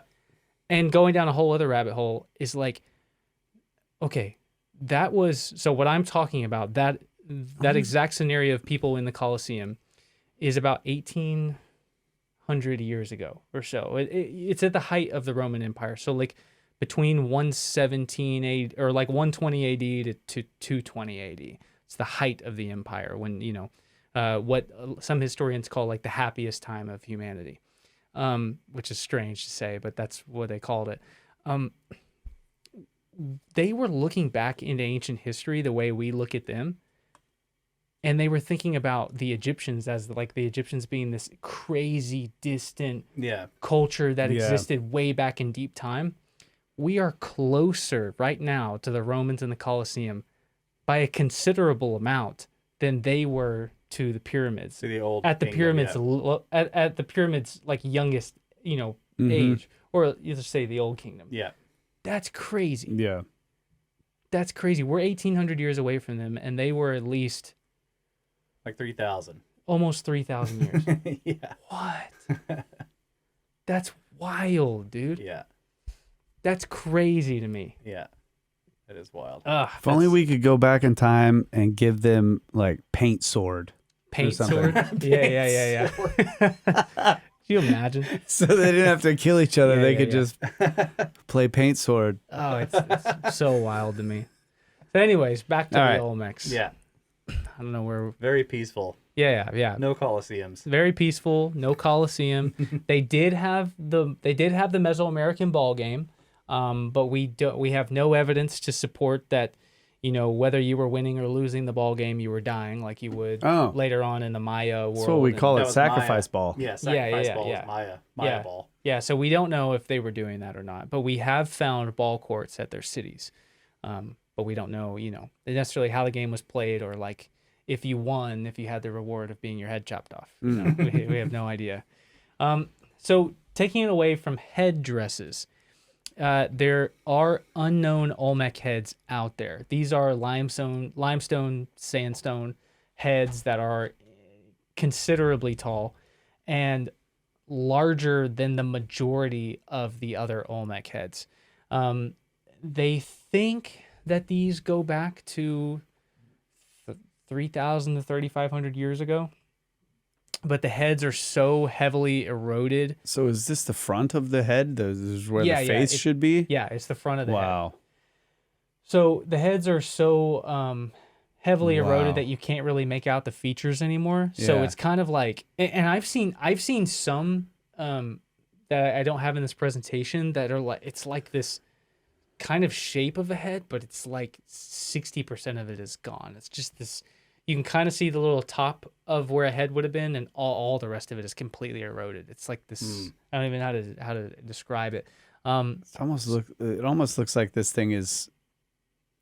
It's like it has cave-like features on the side of it as well, like where water is run down, and you can see sort of erosion and deposition, where it's crystallized on. Now this, it's wild. Now this, man, I don't know where this was discovered. And what is that going across the bottom of it? Yeah, it almost looks like an arm. That is, it's not. It's a staff, and there's one hand on the bottom and one hand, or there's one hand over it and one hand under it. Okay, so it's okay, hands. and they think that he's lifting it like this. He's turning it up. Okay, so it's not just a head. Yeah, it's not just a head. It's a head and two hands underneath. And can you kind of see how he's gripping it like that? And you can see how he's raising it like he's raising the world tree. Is sort of the idea. That's what they think. They don't. I mean, there's no way to know for sure. But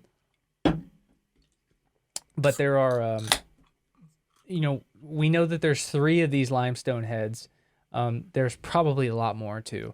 But it totally defies this idea that there are 17 Olmec heads in total. That's what we're. If you that picture on the right, if you found that sticking out of the ground in the jungle, you would have no idea it was a carving. Yeah, right. Yeah, exactly. So they could be everywhere. Oh man, they could be everywhere. And so Dr. Barnhart and I, we walked into this museum, and this museum is right just off the site of La Venta. These were found at La Venta, but I don't know exactly where. You can actually see it. You see if you're looking at on the left, you see the band of different coloration up at the top. I bet you the top part is what was sticking out of the ground. Yeah. And below that, where it's lighter colored, was underneath. You see that? Yeah. Yeah, I do. Yeah. So somebody recognized it. Yeah. Even though it was just a boulder And sticking pulled out it of out. the mud. Yeah. Yeah. And so they think, and I've seen some drawings there are some drawings that have got to be like 30 years old at this little museum of what they think the head was, and they think that this was a jaguar, like a were-jaguar head. The drawing makes it look that way, and you can kind of see it, like you see the 2 little holes where the mouth might be. They think that that's like the bottom part of the lips where the 2 little holes. There's 2 dimples on either side. Yeah. They think that might be what it is. Which, if that's the case, well, I mean, we don't have any other. I mean, a were-jaguar head is a new thing. Yeah, and you can kind of see above those dimples is a protrusion that would have been the nose. Yep. Exactly. Yep. Exactly.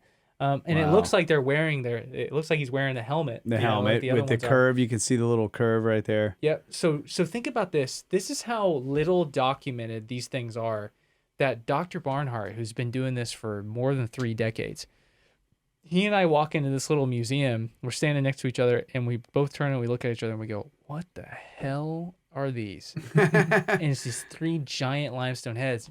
We had never seen them before.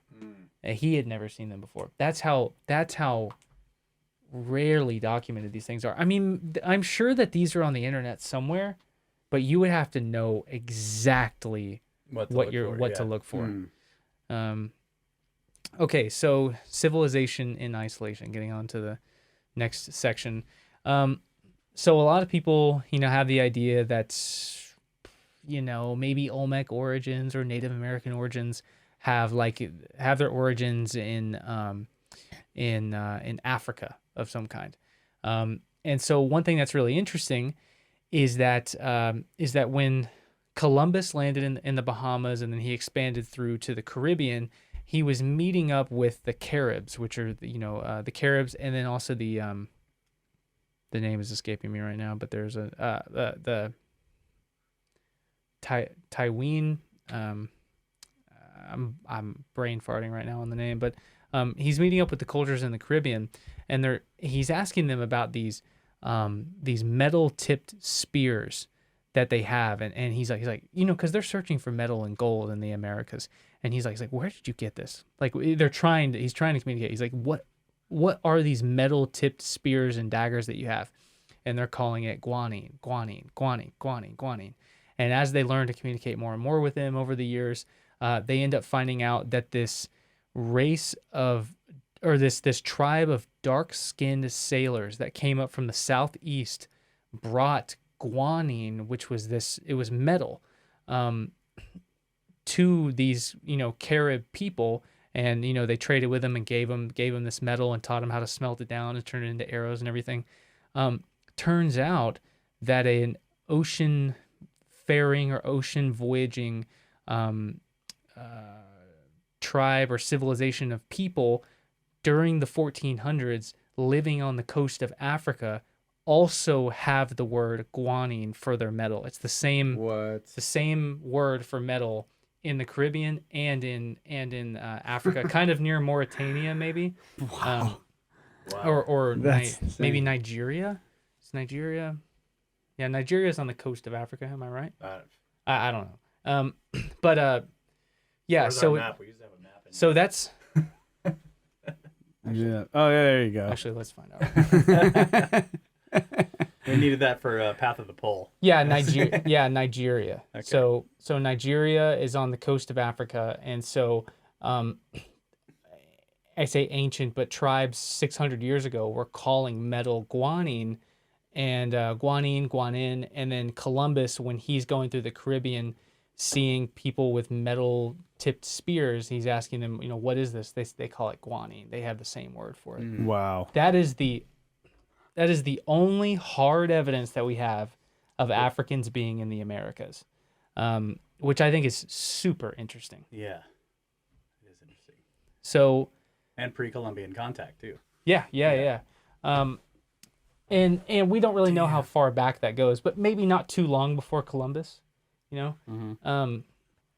So But if this was actually flat, yeah, it would have been way. They would have been way closer together. it would have been it would have been way easier to get there. Yeah. So, well, at the time we didn't know that the world was round then, so it hadn't become round. It wasn't round yet. It was still banana shaped. It was like before 1960, everything was black and white. That's right.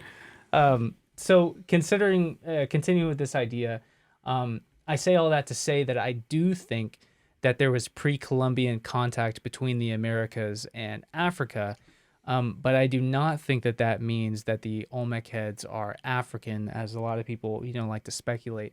In reality, Veracruz people look a lot like the Olmecs, or look a lot like the Olmec heads. And when I was at this museum, I don't think it was in Jalapa, but maybe it was in Tlaxcala. I knock on this door, and they have this little they have this sheet at the front of the door where visitors can sign in, and nobody had been there in like 4 weeks to this little Olmec museum. So we knock on the door. Nobody comes to the door. We're on island time in Mexico.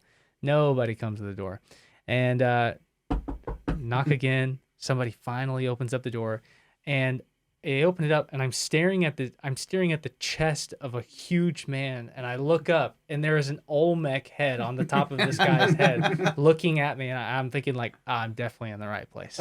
And he was this gigantic man with an Olmec head that looks like this guy here on the left, with the fat nose, the big lips, the big chubby cheeks, and the big eyes looking down at me, and it was just abundantly clear that I already pretty much knew that, but it was abundantly clear seeing a guy in Veracruz at the There's Olmec. nothing like seeing that to Yeah, really yeah. drive the point home. It's like, this. However, it's not to say, I mean, I know you pointed out that the genetic studies have been done, and now we know where the roots of all these people come from.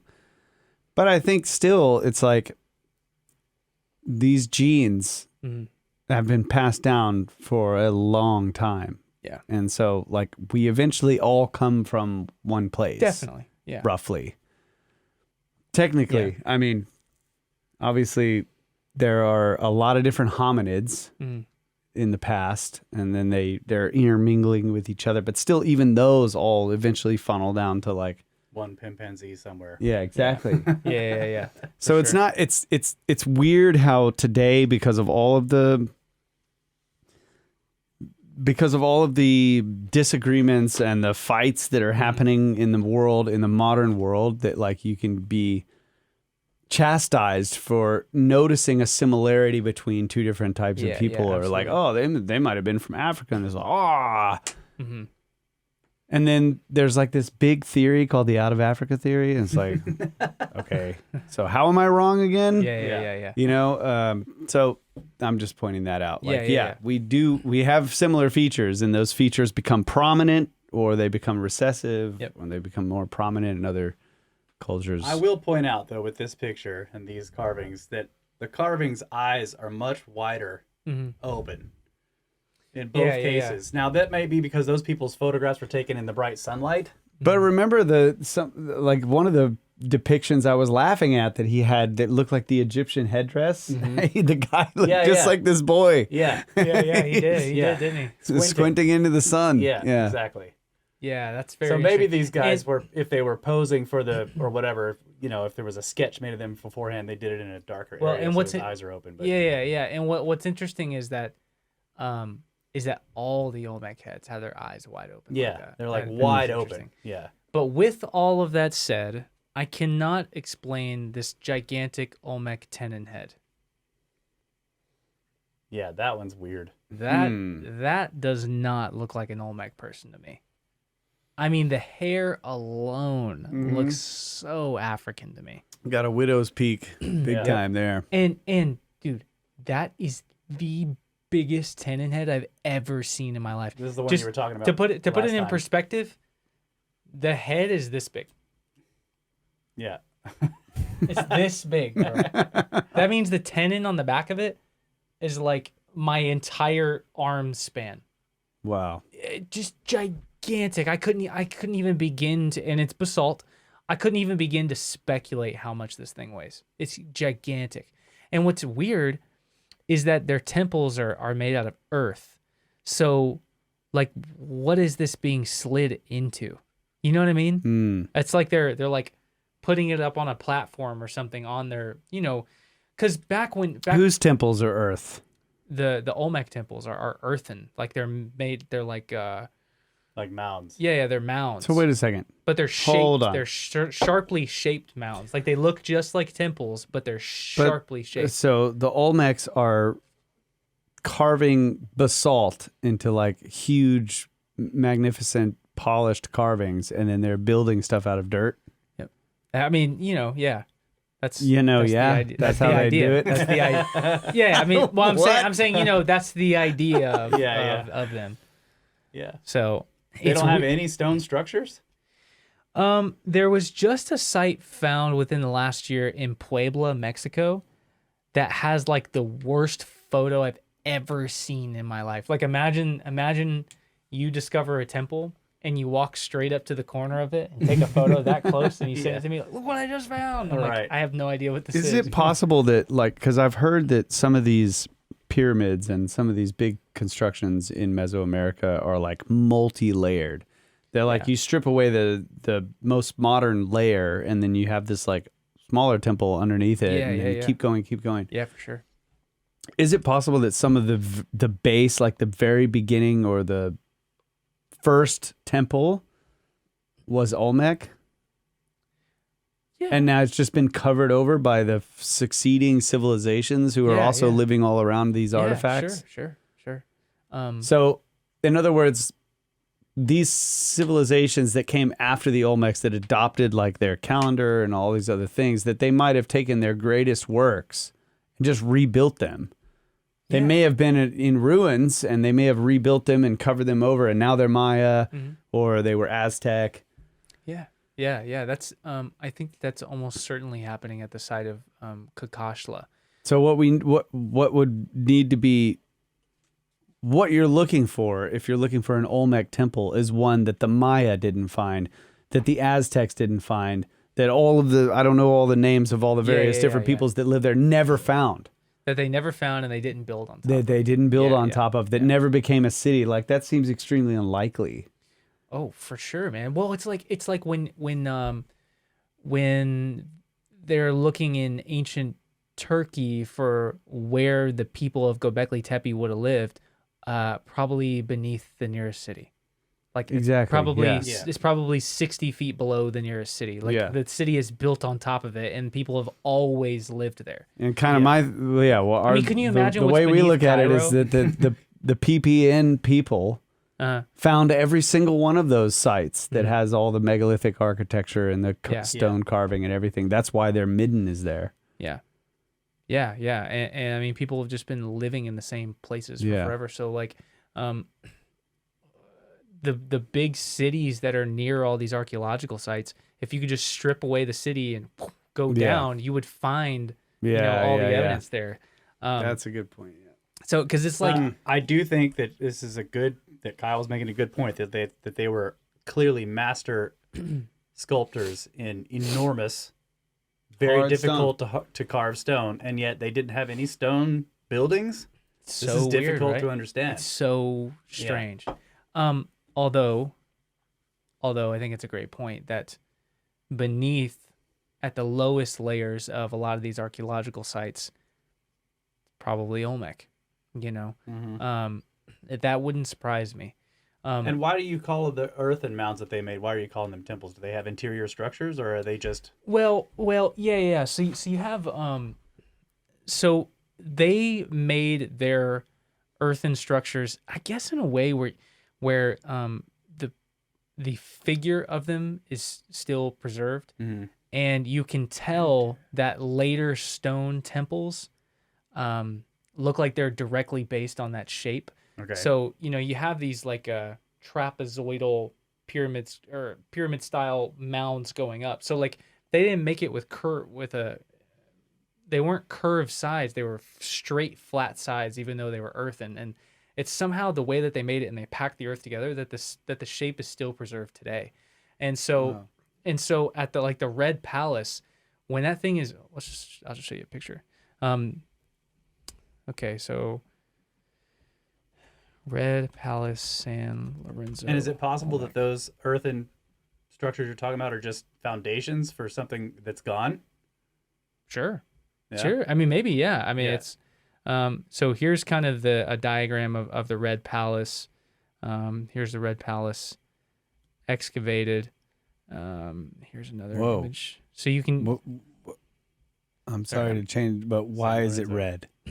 So they filled in the whole palace with red cinnabar that comes from the trees. They filled it all in, and so they like the way that they packed the earth in. You can still see the structure of the buildings there, and so it was intentionally buried. Yeah, well, yeah, certainly. A lot of the Olmec world is intentionally buried. You also see on the right here. Yeah. That is a man-made Olmec aqueduct. So they had aqueducts made out of limestone, and we'll see these there when we go. It's like Roman aqueducts. You got to carve an aqueduct out of limestone to your earthen mound. Yes. Yes. It's so weird, right? And dude, these aqueducts could go on for miles under the ground. Wow. It's crazy, man. And they're all over the place. Like when we go to some of these museums, they'll have the bits of the aqueducts like laying off to the side by the building. Just like you took a wheelbarrow of them and just dumped them. Man, all. I can't wait to see all this stuff. Yeah, I mean, there's gonna be so much that you guys are gonna be. Are these aqueducts? Can you see like chisel marks, like the parallel lines of grooves where they were carving it, or are they smooth, or like what's the deal, bro? Tell me about this limestone. I don't know. That's why I need you guys to go, because you have a different perspective than me. Dang it! I was like a deer in the headlights when I went. And I mean and you see those big pillars on the right. I don't know anything about those. I'm not sure what the pillars are made out of. I don't know if they're basalt or this is your Olmec temple right there. Yeah. So stone pillars. So they call it the Red Palace, because they think that this is where the royal people would live. And right next to this is where that cache of the 6 or 7 tons of those magnetite cubes were discovered. That's right. That I was telling you guys about. God, it was right next to this. So at San Lorenzo, you have like this palace and these other little structures or whatever. And I kind of just call them temples because that's like my default word. Mm-hmm. I don't really know what else to say. Like they're just structures. Platforms, whatever. Yeah.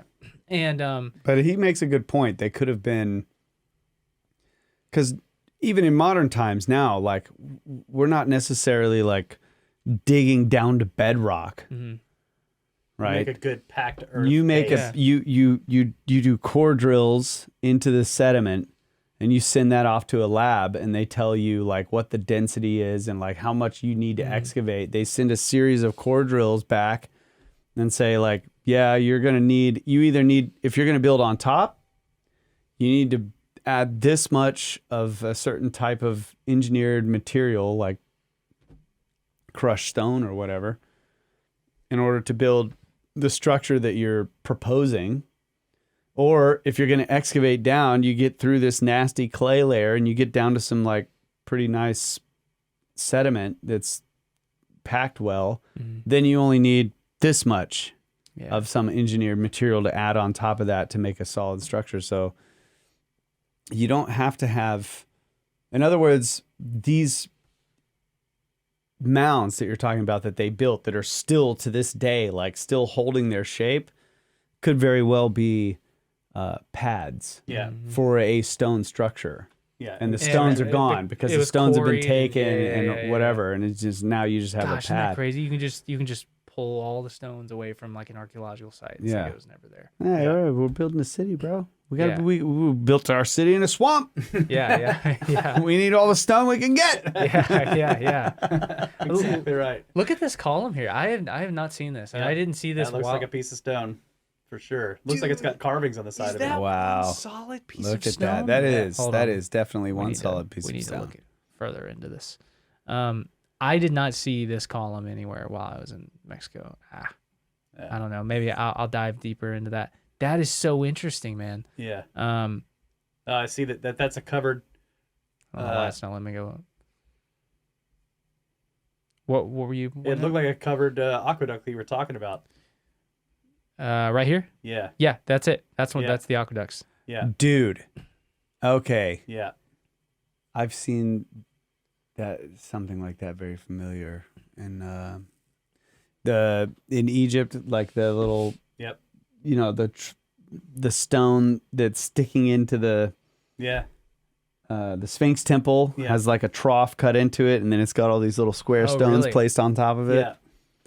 That is so weird, man. But also, I don't know what to think of. I don't know what to think of all of it. There are so many strange things in the Olmec world. I actually think this might be the strangest civilization ever. Just very hard to understand everything that was going on. I'm not exactly sure what this is. I mean, look at that. That's stone. Yep. Wow. So I bet this is Chalcatsingo because I haven't been there. Well, let's take another break. Yeah. Come back and we'll let you go back into your actual presentation and get Will can get. Sorry, we got 3 or 4 more sidetracked. slides. No, you're okay. You're okay. Yeah, pretty much. Yeah, this has been fascinating, man. yes. Learning lots about the Olmec. I really appreciate it.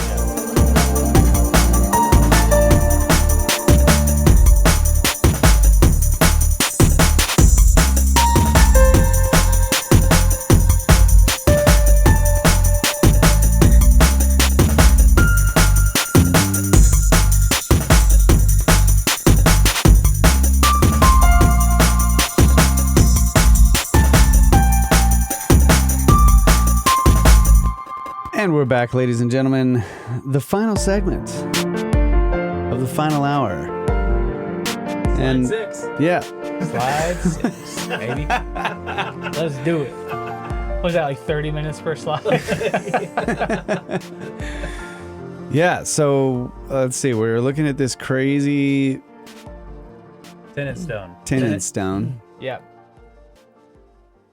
Which to And me, you say African origins? Question mark. yeah. What are we well, talking about? You know, he just look. He's got that widow's peak. That does not look like a Olmec helmet to me.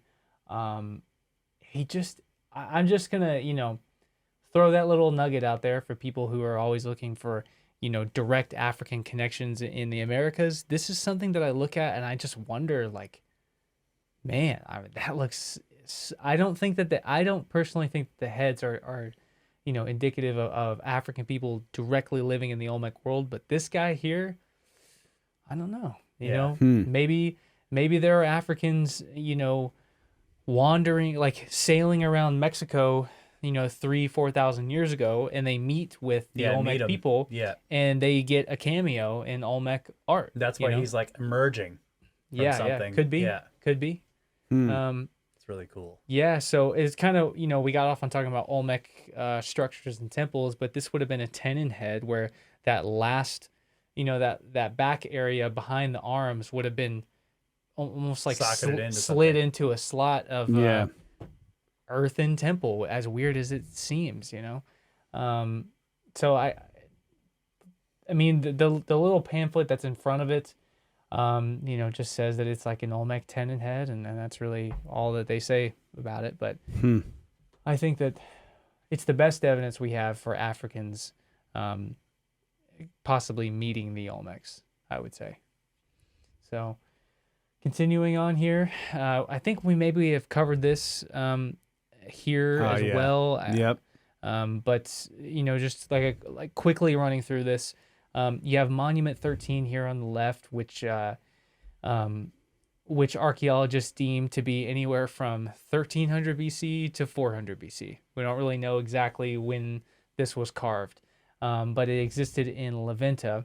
And what it's depicting is a guy with a turban on his head and a full beard with a mustache, and he's carrying a flag, and he's got boots. He's got boots on his feet, which is interesting because we don't have turbans and we don't really see full beards and mustaches or flags or boots, really.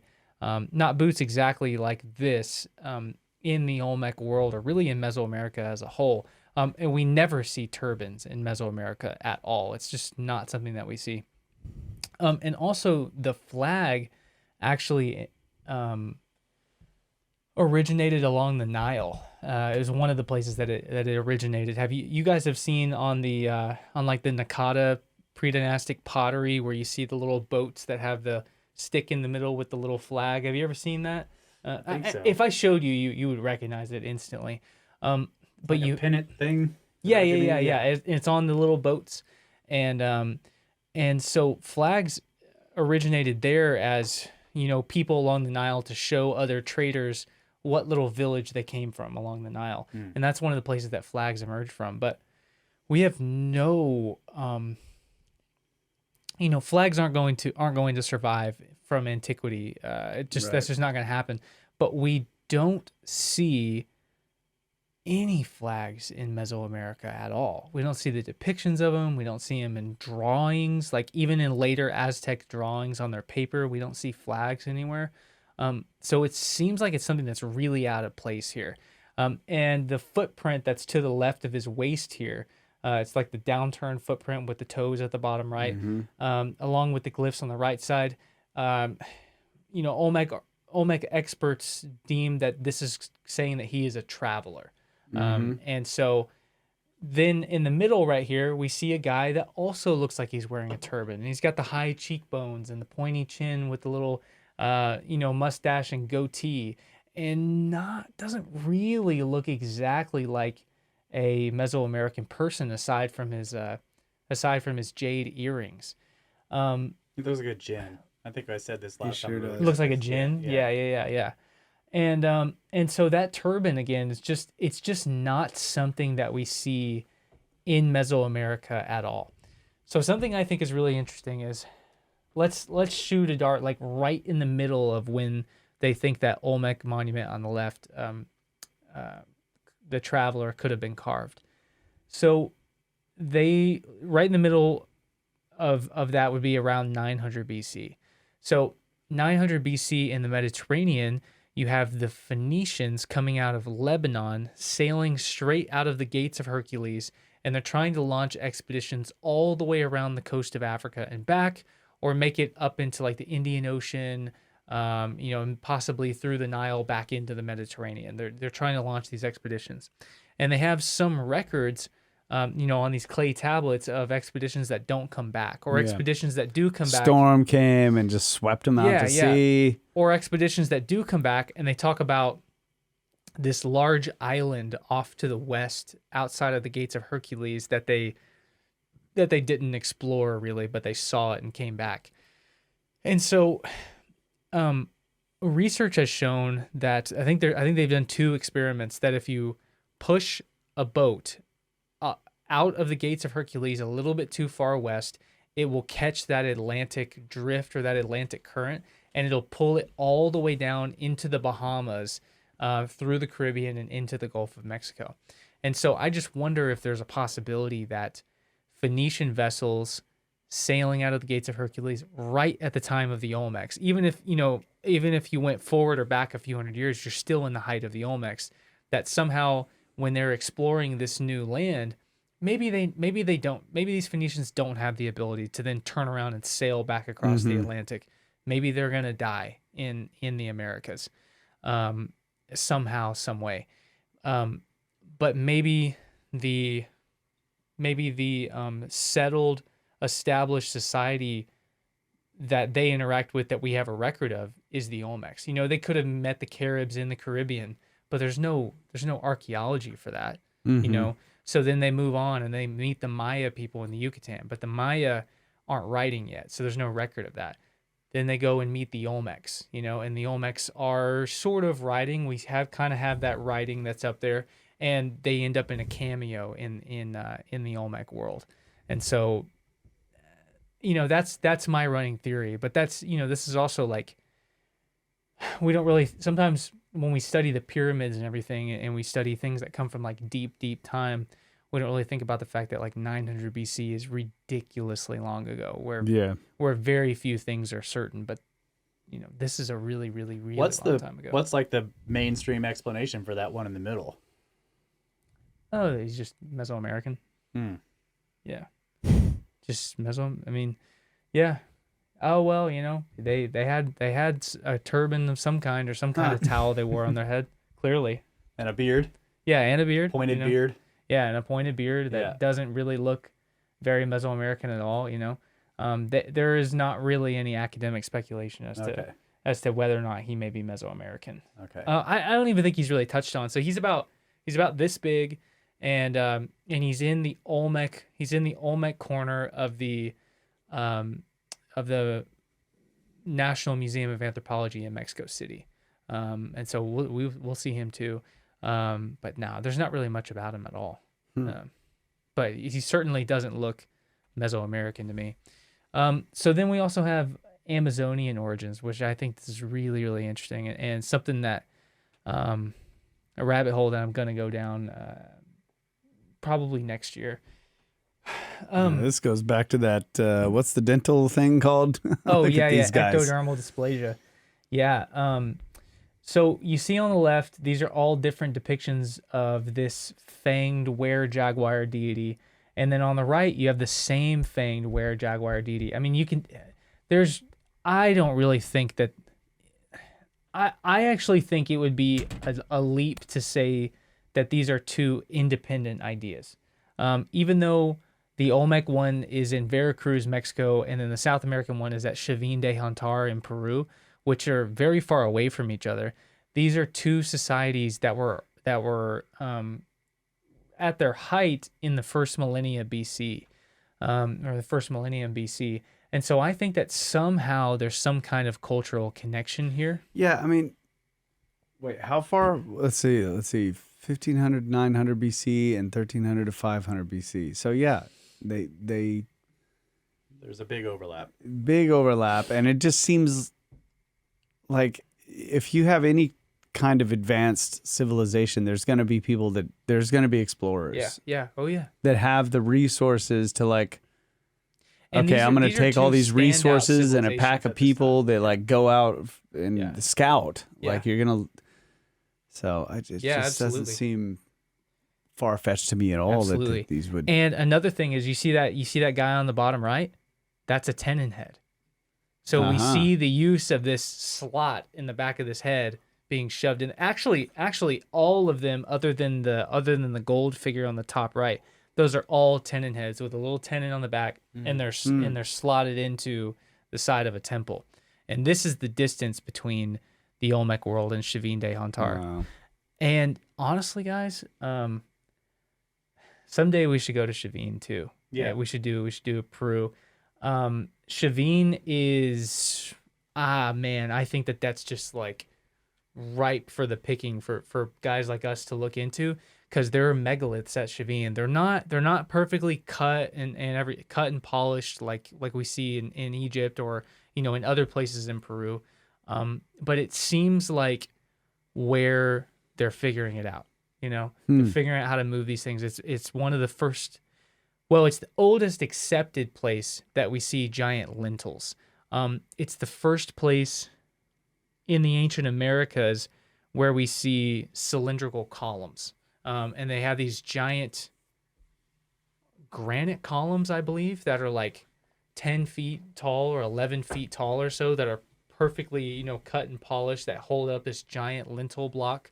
And then on the inside, and then it's also the earliest accepted structures in South America that actually have interiors.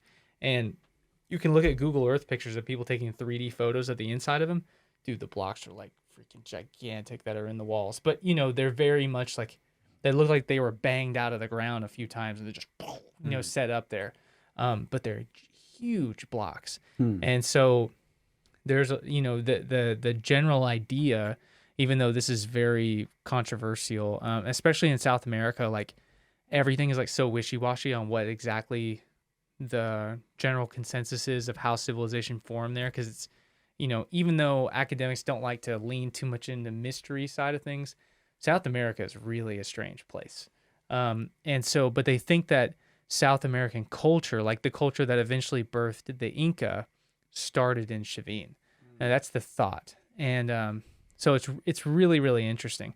And this culture was born out of the cultures of Corral, if y'all have heard of that, Corral Supe.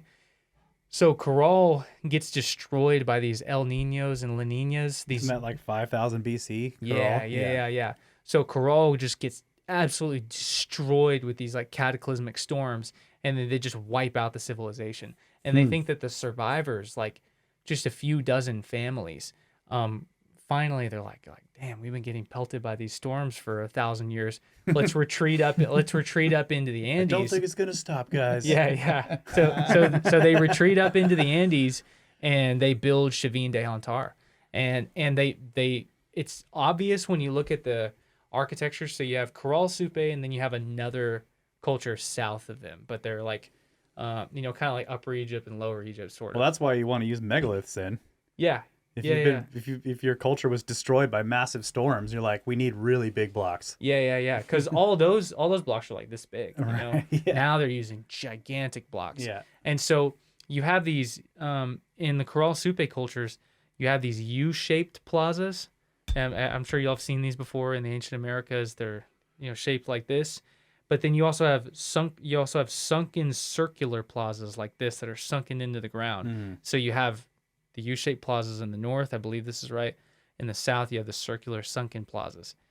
When they go to Shavine de Hontar a couple thousand years later, you have the U-shaped plazas with a sunken plaza in the middle. So it's like symbolically combining the civilizations. Except now you're up on top of a mountain with blocks that are like 20 times bigger than any of the blocks that they used in Corral Supe.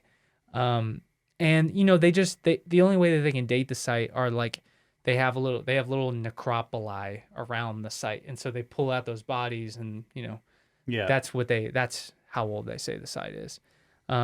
There's also something there called the Ramundi stone. If y'all have ever heard of this, it's like maybe as tall as the ceiling, this wide, about this thick. It's carved out of solid granite. And they think it's the first stele ever in the Americas. And it's carved out of solid granite. It's beautiful. And have y'all ever seen the depiction? Like, I think it's in Egypt, I think it's in India, and it's like a deity gripping two stalks of something, like with both of his hands. So in this case, it's these giant stalks of corn, but it's this fanged Jaguar deity gripping these stalks of corn, and he's like this tall on it, but the corn stalks go like way up above his head. But it's that same kind of iconography. And so I think, my personal theory, and other people think this as well, even though it's not really accepted in academia, but I've talked to professors who think this, that Shavine de Hontar and the Olmecs are sharing some kind of culture Yeah. with each other. So, and then that completes us for today. Next time I come on, we'll talk about the mystery of the meander. Yeah. Dang. All right. We made it through this whole chapter 3, I guess. Yeah, about one slide an hour, 2 slides an hour. Oh, that was fantastic. Yeah, man. bro. Yeah. Yeah, that's a good. That is a good spot to wrap it up. Yeah. And it's interesting, like the idea that some people may have just migrated up north, way up north, and founded the Olmec culture, and that's why they have similar iconography in some cases with the jaguars. Well, and that's another thing that I think about, like it doesn't have to necessarily be 2 different cultures that are talking to each other. You could just be like, 2 different groups of people from an older culture that some people just kept going. Yeah. Well, that's one thing that I think about the, there are sites in northern Georgia and North Carolina that people speculate may have been built by the Maya. Have y'all ever heard this? Yep. And you go there, and you look at, I don't know. It's tough to draw a conclusion because, North Carolina looks so much like Chiapas, like so much like it. And if you hadn't been, say you're somebody who lived in Chiapas and you travel north because Maya civilization is collapsing, and these civilizations that were in North Carolina, they think are built right around 1000 AD. So a little bit before that, and kind of, from 800 to 1200 is like the beginning of the end for the Maya. And then they exist until, the 1500s. But there's a major collapse around 800 to 1200. It just like rapidly falls off. And so if you're somebody who is living in Chiapas and you kind of travel north, but nothing's really like working out for you, you're not accepted anywhere, and then all of a sudden you hear about like there's these trader caravans that go between here and these tropical islands that are beyond the horizon from the Yucatan. So you sail out to Cuba, and then they take you to Florida, and you get off in Florida, and you're traveling up the rivers there. And then, those rivers are just highways. You just get straight on you get straight on one of these rivers, and just you can shoot all the way up North America. And all of a sudden you end up in North Georgia, and it looks like home. Yeah. And you however many of you survived the crocodiles. Yeah. And and you get to North Georgia, and it looks like home. And you see the people farming there, and you see them like farming, and you're like, guys, you can just use the hillsides, right? Oh, and they're like what? Let's show you some terraces. Let me show you how to build terraces. All of a sudden, you've built the only terraced site in North America. Yeah. Yeah. Wow, that's freaking cool. I love that. Yeah. So, yeah, we'll have to go out there and. You guys are from Georgia. Where are you? Yeah. Where at in Georgia? Central. Columbus. Like central western side. Yeah. Yeah. Okay. Central western side. Yeah, I drive through there. I'm sure you guys have been to like maybe it's a little bit north of you, but like Rome, Georgia. Yeah. What's another one like what is it? Well, there's Temple, Georgia is out there, right? Yeah, Temple. And then Macon. Yeah. Macon. Yeah. I drive right through there going to North Carolina. Oh, okay, yeah. And then so where those terraced sites are at are a little bit south. They're not in the mountains. They're right at the base of the mountains. Okay. Right at the like I'm trying to think of exactly where they are. Stone Mountain, bro. Do you know where Dahlonega is? Dahlonega. No, it's north of Stone, because Stone Mountain is that east of Atlanta. But isn't it weird? Like Stone Mountain wasn't carved. Yeah. Before modern civilization carved it. Mm-hmm. That's just strange to me. Yeah. That huge piece of granite, like nobody went up there and just ding, ding, ding. Yeah, it is weird. It's Pilot Mountain in North Carolina. Have you ever seen or heard of that? Mm-hmm. It's like this ancient volcanic thing popping out of the middle of nowhere. You can see it from everywhere around, and it's like it's That's what I'm natural, but saying. it's totally Like, strange. Put looking. Stone Mountain in Egypt. Yeah. It would have just been, they would have eaten into that thing. Yeah. There would have been all kinds of stuff on that. Yeah. It's. But you're right. But we went 4-wheeling out. I mean, there was tons of granite mountains out there that nobody had taken any bites out of. It's just like there's a lot. It's of granite. true, yeah. But you're right. If you're in the middle of a very forested area and there's one source giant, of beautiful granite, round, then yes, it would have been quarried like crazy. Yeah. Yeah. Isn't that weird? Yeah. Maybe there's nobody out there. I don't know. Enchanted Rock. Enchanted Rock is here. Yeah. You've been to Enchanted Rock? Well, yeah. I've been to Enchanted Rock, and there's evidence of people living there, right? Yeah. Well, I mean, but that nobody is not quarrying. Yeah. Yeah. But again, it's like you're in the middle of all this limestone, and then there's this massive granite batholith sticking out of the ground, and there's like no quarries in it. Okay, yeah, I get what you're saying. I thought you were talking about like people going and carving like markings in it or something. Yeah, that too. I mean, that too. There might have been some carvings in. It could be because there's so much of it is like degraded. It's obviously it's. The last time I went there, no one was ever cutting blocks out of them. Is what we're saying. Okay, I got you. Yeah. It's just clear that here there wasn't quite the building processes going on in civilization. Or maybe it was just a totally different religion of maybe people who are traders that go down to Mesoamerica and they're like, what are you guys doing? You're destroying the land. You know what I mean? Yeah. But we have these massive mounds. Like that's the other thing. It's like these earthen mounds. Again, like you were pointing out with the Olmec, they're carving these beautiful statues, but then they're also making these insane earthen mounds. We've got these earthen mounds all over the place here, and I always wondered if again we're talking about a people that were at the edges of their civilization, like in the either the Maya or the Aztec or something down south, and they were kind of like, oh, we're gonna migrate, and they move and they come up into the Americas somewhere and they settle in some valley and they start building stuff, but they're just building with dirt because there's... Well, and like you said, like the rivers are a highway and the Mississippi Valley is... There you go. Mounds just, they just come up the river and they build these earthen mounds in pyramidal shapes. And the Ohio. And it's like some of them... they're just building the same structures, just not working with stone. Yeah. Dude, Chris Cottrell gave me access to some wild LiDAR maps on Google Earth Pro. I have charted like hundreds of mounds that I suspect nobody knows exist. Just, it's like a complete LiDAR map. It's the greatest LiDAR map ever made of the United States. And I did not realize that universities don't have this stuff. I called the University of Southern Florida, the head of their archaeological department, Dr. White, and I sent her some images of this, and she was like, we have nothing like this. I've never seen anything like this before. And I go, what? And I have a complete LiDAR map of her entire state.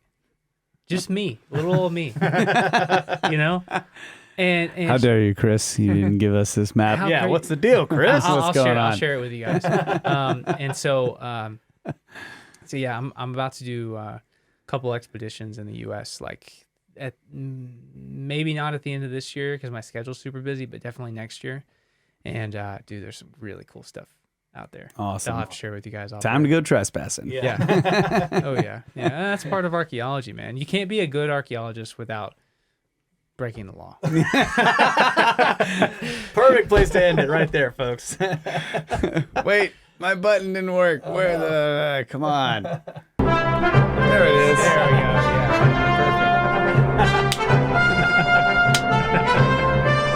Yeah, thanks, bro. Yeah. What a great show. Yeah. Appreciate it every time. Out, Luke. Yeah. Looking forward to the next one. Yeah, absolutely.